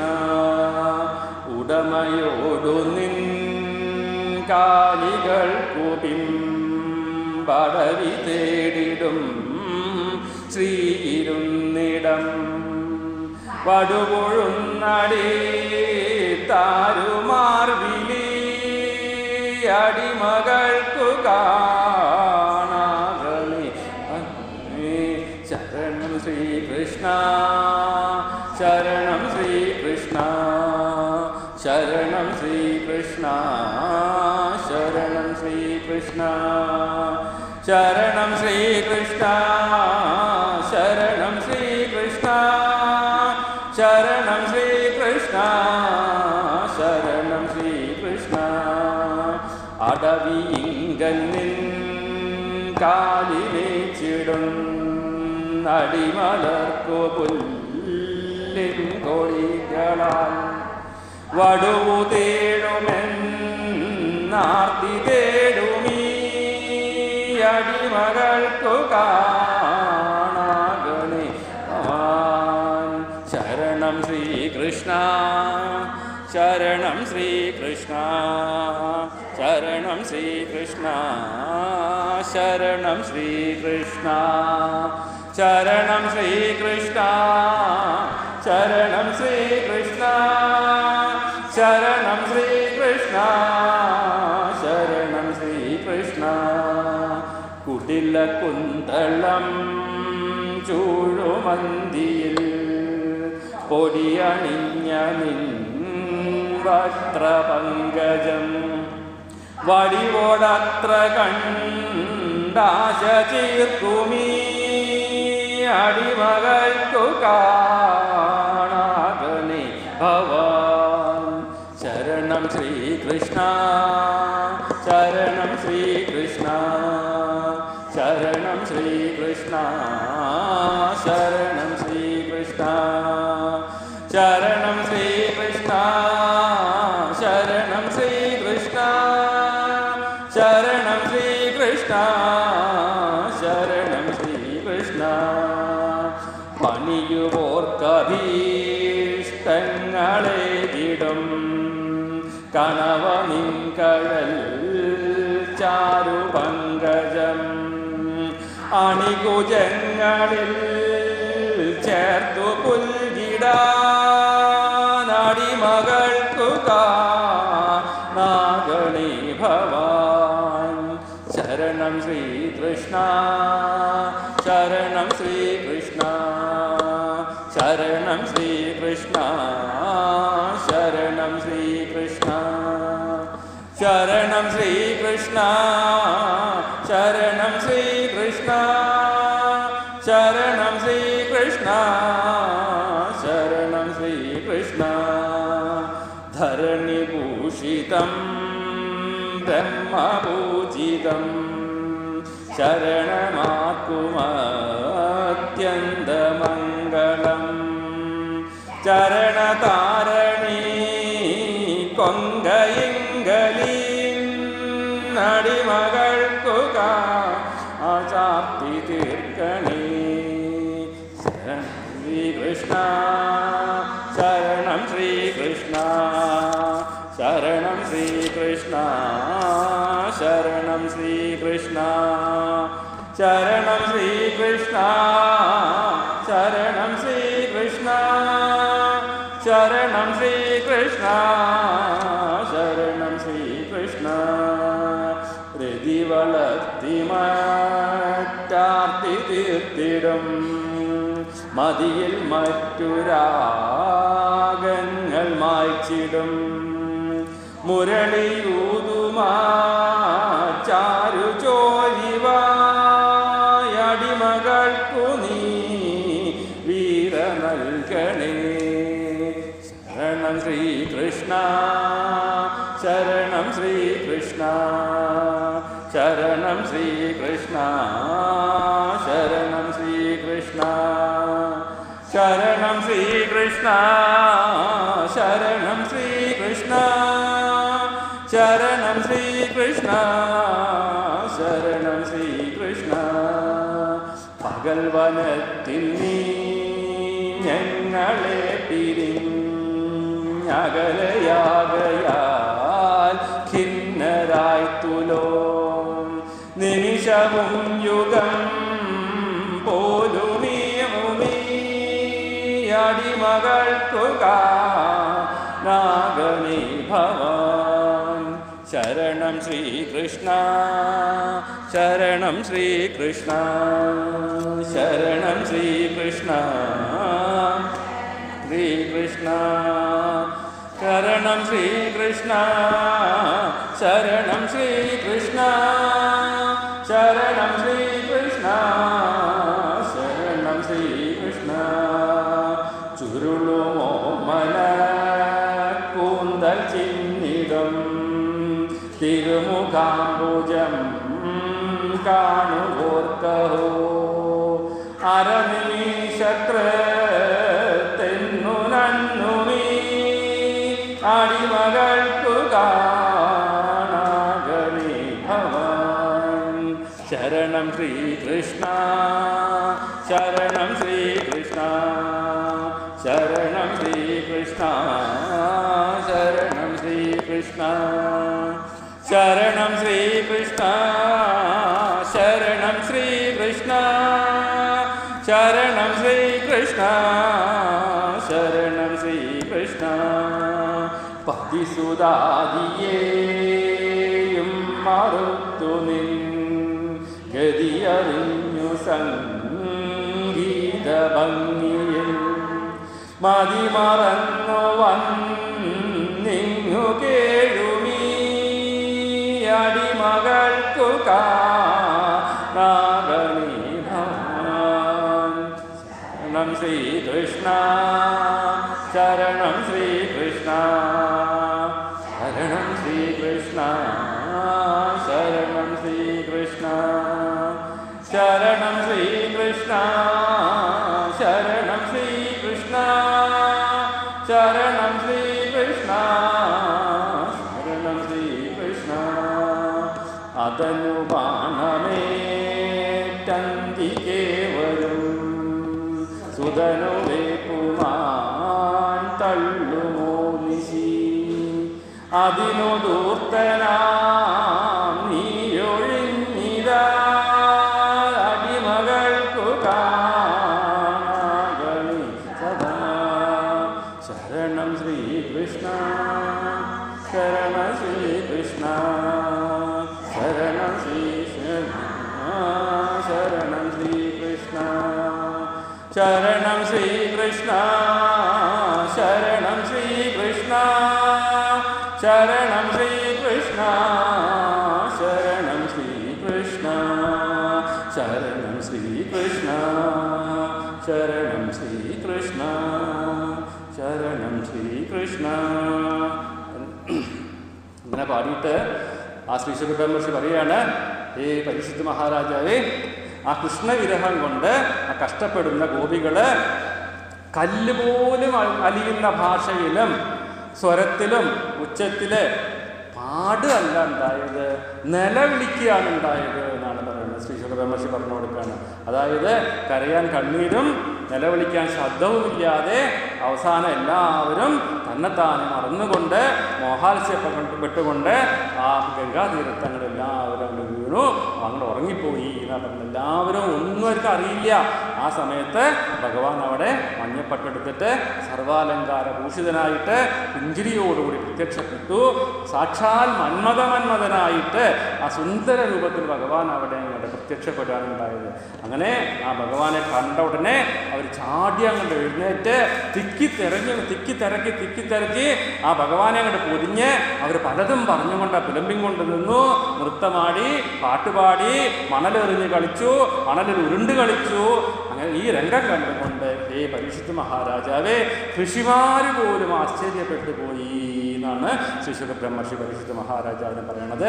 അതിനുശേഷം ഭഗവാൻ അവരെ കൂട്ടി യമുനാതീരത്ത് ചെന്നിട്ട് തൻ്റെ ഉത്തരീയ കക്ഷത്ത് വിരിച്ച് അവരെ എല്ലാം ഇരുത്തി മന്ദഹാസത്തോടു കൂടി നോക്കിയപ്പോൾ ഗോപികമാരെ കുറിച്ച് പരിഭവമായി എന്നാണ് പറഞ്ഞത്. ഭഗവാൻ ഇങ്ങനെയൊക്കെ കഷ്ടപ്പെടുത്തി ഞങ്ങളെ ഇല്ലാതെയാക്കി, അങ്ങനെ കഷ്ടപ്പെടുത്തിയിട്ട് അവർക്ക് അങ്ങനെയാണല്ലോ, സ്ത്രീകൾ അങ്ങനെയാണല്ലോ, എന്തെങ്കിലും അങ്ങോട്ട് വിഷമപ്പെട്ടപ്പോൾ അവർക്ക് എന്താ ഭഗവാനോട് കുറച്ച് ദേഷ്യം വന്നു എന്നാണ് പറഞ്ഞത്. ഞങ്ങളെ ഇങ്ങനെ ബുദ്ധിമുട്ടിച്ച് കഷ്ടപ്പെടുത്തി ഞങ്ങൾ എന്തെല്ലാം കാണിച്ചിട്ടും പ്രത്യക്ഷപ്പെട്ടില്ല, ഞങ്ങളെ വിളിച്ചു വരുത്തിയിട്ട് പെട്ടെന്ന് അങ്ങോട്ട് അപ്രത്യക്ഷമായിപ്പെട്ടപ്പോൾ അവിടുന്ന് ഭഗവാനോട് പരിഭവം കാരണം കൊണ്ട് സംസാരിക്കാൻ തുടങ്ങി ഓരോരുത്തർ. എന്താ കൃഷ്ണ ഞങ്ങളോട് ഇങ്ങനെ കാണിച്ചത്, അതൊന്നും ചെയ്യേണ്ട വല്ല ആവശ്യമില്ലായിരുന്നു, എവിടേക്കാണ് പോയിരുന്നത്, ഈ ഇരുന്ന് ഞങ്ങൾക്ക് പേടിയാവില്ലേ, അങ്ങനെ ഓരോന്ന് ചോദിച്ചിട്ട് അവരിങ്ങനെ പരിഭവം ചോദിച്ചു പോയി എന്നാണ് പറഞ്ഞത്. ഒരു കാര്യം ചെയ്യൂ, ആരെ ഒരാളെ കൂട്ടിക്കൊണ്ടുപോയിണ്ടായിരുന്നല്ലോ, അവളെവിടെ എന്നാ പോയത്. ഞങ്ങളൊക്കെ കൂട്ടിക്കൊണ്ടുപോയില്ലേ, ഒരാളെ കൂട്ടിക്കൊണ്ടു വരും, പെണ്ണിനെ കൂട്ടിക്കൊണ്ടുപോയില്ലേ, അവളിപ്പോൾ എവിടെയൊക്കെ കൊണ്ടുപോയി, അവരായിട്ട് സുഖിക്കായിരുന്നില്ലേ, ഞങ്ങളൊക്കെ അവിടെ വിട്ടിട്ട് എന്നൊക്കെ പറഞ്ഞിട്ട് അങ്ങോട്ട് തുടങ്ങിത്തരേ. ആര് യോഗമായാദേവിയെ കൂട്ടിക്കൊണ്ടുപോയത്. അത് പറഞ്ഞത് അവരെന്നിട്ട് ആ യോഗമായാദേവി പോയ പാട് കാലിൻ്റെ മുകളിലൊക്കെ നോക്കി കുറേ ദൂരം പോയി കാണാനില്ല എന്ന് കണ്ടപ്പോൾ എന്തുണ്ടായേ, ആ കൃഷ്ണൻ എവിടേക്കോ ഞങ്ങളൊക്കെ പറ്റിച്ചും കൊണ്ട് എവിടേക്കോ പോയി എന്നൊക്കെ പറഞ്ഞിട്ട് അങ്ങനെ ചോദിച്ചാൽ അവളെവിടെ പോയേ, എന്താ ഞങ്ങളെ അവളുടെ കൂടെ കൊണ്ടുപോകുന്നത്, അവളെ മാത്രം എന്താ കൊണ്ടുപോയി ചോദിച്ചപ്പോൾ ഞങ്ങൾക്കൊരു സംശയമുണ്ട്, ഒരു സംശയത്തിൻ്റെ കാര്യം ഞങ്ങൾക്ക് പറഞ്ഞു തരൂ എന്നായി ഗോപികന്മാർ. ഞങ്ങൾ കുറച്ച് സംശയമുണ്ട്, അത് ഭഗവാനോടൊന്ന് കളിപ്പിക്കാൻ വേണ്ടി ചോദിച്ചതാണ്. അങ്ങനെ ചെന്നെങ്കിൽ ഈ കുശുമ്പ കുന്നായെന്നൊക്കെ പറയില്ലേ, അതേമാതിരിയുള്ള സ്ത്രീകളാ എല്ലാവരും അങ്ങനെ അവനുണ്ടായിരുന്നു. ചോദിച്ചിട്ട് ഭഗവാൻ വിളിച്ചിട്ട് അതേ ഭഗവാനെ ഒരു സംശയമുണ്ട്, അത് ഞങ്ങൾക്കൊന്ന് പറഞ്ഞു തരൂ എന്നായി. എന്താ വെച്ചിട്ടുണ്ടെങ്കിൽ തന്നെ സ്നേഹിക്കുന്നവരെ മാത്രം ചിലർ സ്നേഹിക്കുന്നുണ്ട്. ഭഗവാനോടുള്ള ഈ കൊമ്പ് അതായത് കുത്തുക എന്ന് പറയില്ലേ, ആ കുത്തിയിട്ട് ചോദിക്കുക ഭഗവാനടുത്ത്, അതെ ആ സ്ത്രീയെ കൊണ്ടുപോയേണ്ട ദേഷ്യം തീർക്കാണ് ഇവർ നിന്നിട്ടേ, തന്നെ സ്നേഹിക്കുന്നവരെ മാത്രം ചിലർ സ്നേഹിക്കുന്നുണ്ട് എന്ന് പറയും. അതുപോലെ തന്നെ മറ്റു ചിലർ തന്നെ സ്നേഹിക്കാത്തവരെയും അങ്ങോട്ട് സ്നേഹിക്കുന്നുണ്ട്. അതുപോലെ തന്നെ മറ്റു ചിലർ ആരെയും സ്നേഹിക്കണില്ല. ഈ 3 തരത്തിൽ അങ്ങ് ഏത് തരക്കാരനാണെന്ന് ചോദ്യം. നോക്കൂ, നല്ല ക്വസ്റ്റ്യനാ ചോദിച്ചത് അവരെടുത്ത് വെച്ചത്. അതായത് തന്നെ സ്നേഹിക്കുന്നവരെ മാത്രം ചിലർ സ്നേഹിക്കണം. അതെ, ഇന്ന ഇഷ്ടമുണ്ടെങ്കിൽ അങ്ങോട്ടും ഇങ്ങോട്ടും ഗീവൻ ടേക്കുന്ന മാതിരിയുള്ളത് ആ ഒരു ചോദ്യം. അതേമാതിരി മറ്റു ചിലരുണ്ടല്ലോ, എത്ര പറഞ്ഞാലും അവർ കേൾക്കില്ല, സ്നേഹിക്കൊന്നുമില്ല. നോക്കിയൊക്കെ നമ്മളിന് ചിലപ്പോൾ ഒക്കെ നമ്മുടെ ഭർത്താക്കന്മാരോട് അങ്ങോട്ട് പറഞ്ഞാലും ഒരു കാര്യമില്ല, സ്നേഹം. അത് അങ്ങനത്തെ ചോദ്യങ്ങളാണ് ചോദിച്ചത്. പിന്നെ ചിലവരൊക്കെ ഉണ്ട് കേട്ടോ, മറ്റു ചിലരൊക്കെ ഇതിൽ ഈ മറ്റു ചിലർ സ്നേഹിക്കാത്തവരെ വെറുതെ അങ്ങോട്ട് പോയിട്ട് സ്നേഹിച്ചുകൊണ്ടിരിക്കും ഇല്ലേ. ചില ആൾക്കാരുണ്ട് ഇങ്ങോട്ട് ഒന്നും വേണ്ട അങ്ങോട്ട് സ്നേഹിക്കുക, അങ്ങനത്തെ ആൾക്കാരില്ല. ഇതിൽ ഏതാണ് കൃഷ്ണൻ എന്നാ ചോദിച്ചത്. പക്ഷെ ചോദിക്കണ ചോദ്യം ചെയ്യല്ലേ, ഇതിന് ശ്രേഷ്ഠമായിട്ടുള്ളത് ഏതാന്ന് പറഞ്ഞു തരുമെന്നാണ്. ഈ 3 ഉപകരണം കാണിച്ചു എന്നുള്ളതാണ് അവരുടെ ആ അഭിപ്രായങ്ങൾ. അപ്പോൾ പറയാം കൃഷ്ണൻ. അപ്പം കൃഷ്ണൻ അതിന് മനസ്സിലായി, ഇതിനുള്ള ഉദ്ദേശം എനിക്ക് മനസ്സിലായി, കാളവാല് പൊക്കണത് ഇതിനാണെന്ന് മനസ്സിലായി. കൃഷ്ണൻ പറഞ്ഞു, അതെ നിങ്ങളുടെ ചോദ്യമൊക്കെ എനിക്ക് ഇഷ്ടമായി. എന്താ വെച്ചിട്ടുണ്ടെങ്കിൽ തന്നെ സ്നേഹിക്കുന്നവരെ മാത്രം സ്നേഹിക്കുന്നു പറയുമ്പോൾ ആ സ്ത്രീയെ കൊണ്ടുപോയി, ആ സ്ത്രീ നല്ല സ്നേഹമുണ്ട്, അത് കാരണം സ്ത്രീ മാത്രം കൊണ്ടുപോയി എന്നുള്ളതാണ് ആദ്യത്തെ ചോദ്യത്തിൻ്റെ അർത്ഥം. മറ്റു ചിലർ ഉണ്ടല്ലോ, മറ്റു ചിലർ തന്നെ സ്നേഹിക്കാത്തവരെ അങ്ങോട്ട് സ്നേഹിക്കണം, എല്ലാവരോടും സ്നേഹം എന്ന് ഭാവിക്കുക, അങ്ങനത്തതാണ് ഇത്. കൃഷ്ണനാണ് അതൊക്കെ. പിന്നെ എന്നാ മറ്റ് ചില ആൾക്കാരുണ്ട്, കൃഷ്ണൻ തന്നെ പറഞ്ഞത്, കൃഷ്ണൻ ഉണ്ടല്ലോ ആരെയും സ്നേഹിക്കണമില്ല. ഈ ചോദ്യം അവർ ഒരു സംശയരൂപേണ അങ്ങോട്ട് കയറിയാണ് ചോദിച്ചപ്പോൾ ഭഗവാൻ പറയുകയാണ്, അതെ നിങ്ങൾ ചോദിച്ചതൊക്കെ എനിക്ക് മനസ്സിലായി. ഈ പരസ്പരം സ്നേഹിക്കുന്നത്, അങ്ങോട്ടും ഇങ്ങോട്ടും ഗീവ് ആൻഡ് ടേക്ക് എന്ന് പറയില്ലേ, ആ പരസ്പരം സ്നേഹിക്കുന്നത് വെറും കാര്യസാധ്യത്തിന് വേണ്ടിയിട്ട് മാത്രമേ ഉള്ളൂ എന്നാണ് പറയുന്നത്. എൻ്റെ വീട്ടിൽ ഒരു കൊല പഴം ഉണ്ടെന്നുണ്ടെന്നുണ്ടെങ്കിൽ അതൊന്ന് പകുതി എനിക്ക് കിട്ടണമെന്നുണ്ടെങ്കിൽ അത് പഴുക്കണ വരയ്ക്ക് നല്ല സ്നേഹമാവും ഇല്ലേ? കൊടുക്കാതിരുന്ന് നോക്കി നോക്കൂ, പിന്നെ ആ വഴിക്ക് കയറില്ല. എന്നാൽ കൊടുത്തിട്ടുണ്ടെങ്കിലോ അപ്പം ഗിവ് ആൻഡ് ടേക്ക് എന്നുള്ള പോളിസി ഇല്ല. അങ്ങനെ പരസ്പരം സ്നേഹിക്കുന്നത് കാര്യസാധ്യത്തിനാണ്. കാര്യം കഴിഞ്ഞാൽ ആ സ്നേഹം കഴിഞ്ഞു ഇല്ലേ? കായ പഴുത്തെല്ലാം തിന്നു കഴിഞ്ഞിട്ടുണ്ടെങ്കിൽ പിന്നെ ആ സ്നേഹമൊന്നും ഉണ്ടാവില്ല. പിന്നെ അടുത്ത വാഴ ഇതാക്കണമൊക്കെ സ്നേഹം ഉണ്ടാവുള്ളൂ. പിന്നെ അപ്പോൾ ഒന്നാമത്തെ ചോദ്യത്തിന് തന്നെ സ്നേഹിക്കാൻ മാത്രം അതിനർത്ഥം, അതായത് പരസ്പരം സ്നേഹിക്കുന്നത് കാര്യസാധ്യത്തിന് വേണ്ടിയിട്ടുള്ളതാണ്. കാര്യം കഴിഞ്ഞാൽ സ്നേഹം കഴിഞ്ഞു.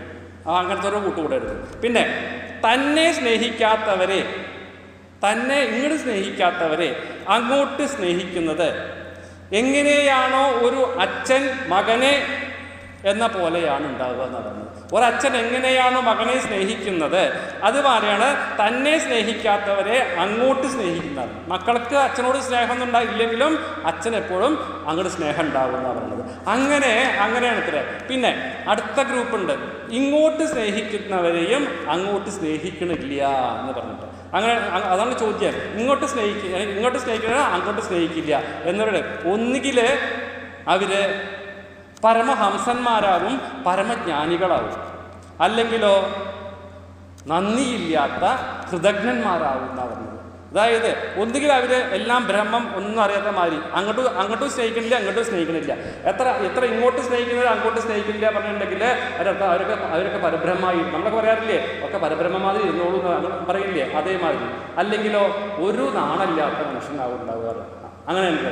ഇങ്ങനെ പറഞ്ഞുകൊണ്ട് എന്നാൽ ഗോപികമാരെ ഒരു കാര്യം മനസ്സിലാക്കിക്കോളൂ, നിങ്ങൾ ചോദിച്ച 3 ഉണ്ടല്ലോ അത് ഞാൻ പെടില്ല കേട്ടോ എന്ന് അയ്യാരെ എണ്ണം പറയാണ്. ഈ 3 ഗ്രൂപ്പിലും എന്നെ പെടുത്തേണ്ട ആവശ്യമില്ല.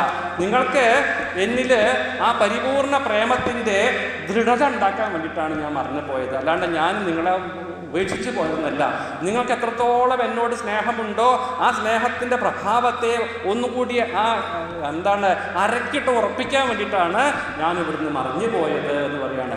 അങ്ങനെ നിങ്ങൾക്ക് സമ്പൂർണ്ണ പ്രേമത്തിൻ്റെ ആ ദൃഢതയ്ക്ക് വേണ്ടിയിട്ടാണ് ഞാൻ മറഞ്ഞു പോയത്. അതായത് സാധാരണ ഇപ്പോൾ നമുക്കിപ്പോൾ കയ്യിലൊരു നിധി കിട്ടി വിചാരിക്കുക, ആ നിധി പെട്ടെന്ന് പോകുമ്പോൾ ദരിദ്രനായ ഒരാൾക്ക് ആ നിധിയെ മറക്കാൻ വയ്യാതെയായിട്ട് തീരുന്നതാണ്. അങ്ങനെ ആ ഞാനാകുന്ന നിധിയെ കിട്ടുമ്പോൾ നിങ്ങൾ കുറച്ച് അഹങ്കരിച്ചു പോയി. അതും കൂടി ഇല്ലാതെയാക്കാനാണ് ഞാൻ ഇതിനുവേണ്ടി മറിഞ്ഞു പോയത്. അല്ലാണ്ട് നിങ്ങളോട് സ്നേഹമില്ലായിട്ടൊന്നുമല്ല, മമത ഇല്ലായിട്ടൊന്നുമല്ല. എല്ലാം മറന്ന് എന്നെ പ്രേമിച്ച ആ നിങ്ങളുടെ കടം എത്ര ജന്മം കൊണ്ടാണ് ഗോപികമാരെ ഞാൻ നിങ്ങൾക്ക് തീർത്തു തരിക എന്നുള്ളതാണ്. അപ്പം നമുക്ക് ആ ഭഗവാൻ കാരുണ്യമായിട്ടുള്ള ഭഗവാന്റെ ആ മറുപടി നോക്കൂ. നിങ്ങൾ ഇത്രയും എനിക്ക് സ്നേഹം തന്നു, ആ സ്നേഹത്തിനെ ഞാൻ എങ്ങനെ നിങ്ങളോട് ഞാൻ കടം വീട്ടുക എനിക്കറിയില്ല എന്നാണ് പറയണത്. അങ്ങനെയുള്ള എനിക്ക് സ്നേഹം തരുന്ന നിങ്ങളെ ഞാൻ വിട്ടുപോകില്ല, എനിക്ക് വിട്ടുപോകാൻ പറ്റുമോ, ഒരിക്കലും ഉണ്ടാവില്ല എന്നൊക്കെ പറഞ്ഞ് ഭഗവാൻ അവരെ സന്തോഷിപ്പിച്ചു എന്നാണ് പറയുന്നത്. അപ്പം അതുകൊണ്ട് ഈ രസക്രീഡ എന്നുള്ള അധ്യായത്തിൽ നമ്മൾ ആദ്യം ചുരുക്കത്തിൽ നമ്മൾ എന്താ മനസ്സിലാക്കേണ്ടതെന്നുണ്ടെങ്കിൽ ഇതിൽ ഈ ജീവൻ്റെയും ജീവാത്മാവിൻ്റെയും പരമാത്മാവിൻ്റെയും ഒരു ഐക്യമാണ് ഈ രസക്രീഡ എന്നുള്ളതിൽ ഋഷി ബ്രഹ്മർഷി പരീക്ഷിത് മഹാരാജാവിന് പറഞ്ഞു കൊടുത്തത്. ആ ജീവന്മാരാകുന്ന നമ്മളെ മാതിരിയുള്ള ഗോപികളുടെ ആ ജഗദ്ഭാവമാകുന്ന, അതായത് പ്രപഞ്ചമാണ് സത്യം എന്നുള്ള ആ അജ്ഞാനം അടങ്ങിയിട്ട് ഈശ്വരനാകുന്ന കൃഷ്ണൻ മാത്രമേ ഉള്ളൂ എന്നുള്ള ആ അഭേദഭാവം ഒരു അനുഭൂതിയാക്കി മാറ്റാൻ വേണ്ടിയിട്ടാണ് എന്താ പറഞ്ഞത്. അതായത് ഈ അഭേദഭാവം, ഈശ്വരനും ഞാനും രണ്ടല്ല ഒന്നാണ് എന്നുള്ള ആ അഭേദഭാവം അനുഭൂതിയിലൂടെ മാത്രമേ മനസ്സിലാക്കാൻ പറ്റുള്ളൂ. ആ അനുഭൂതിയാക്കി മാറ്റി തീർത്ത ഒരു കഥയാണ് ഈ രാസലീല എന്ന് പറഞ്ഞിട്ടുള്ള ഈ കഥ എന്ന് പറഞ്ഞുകൊണ്ട്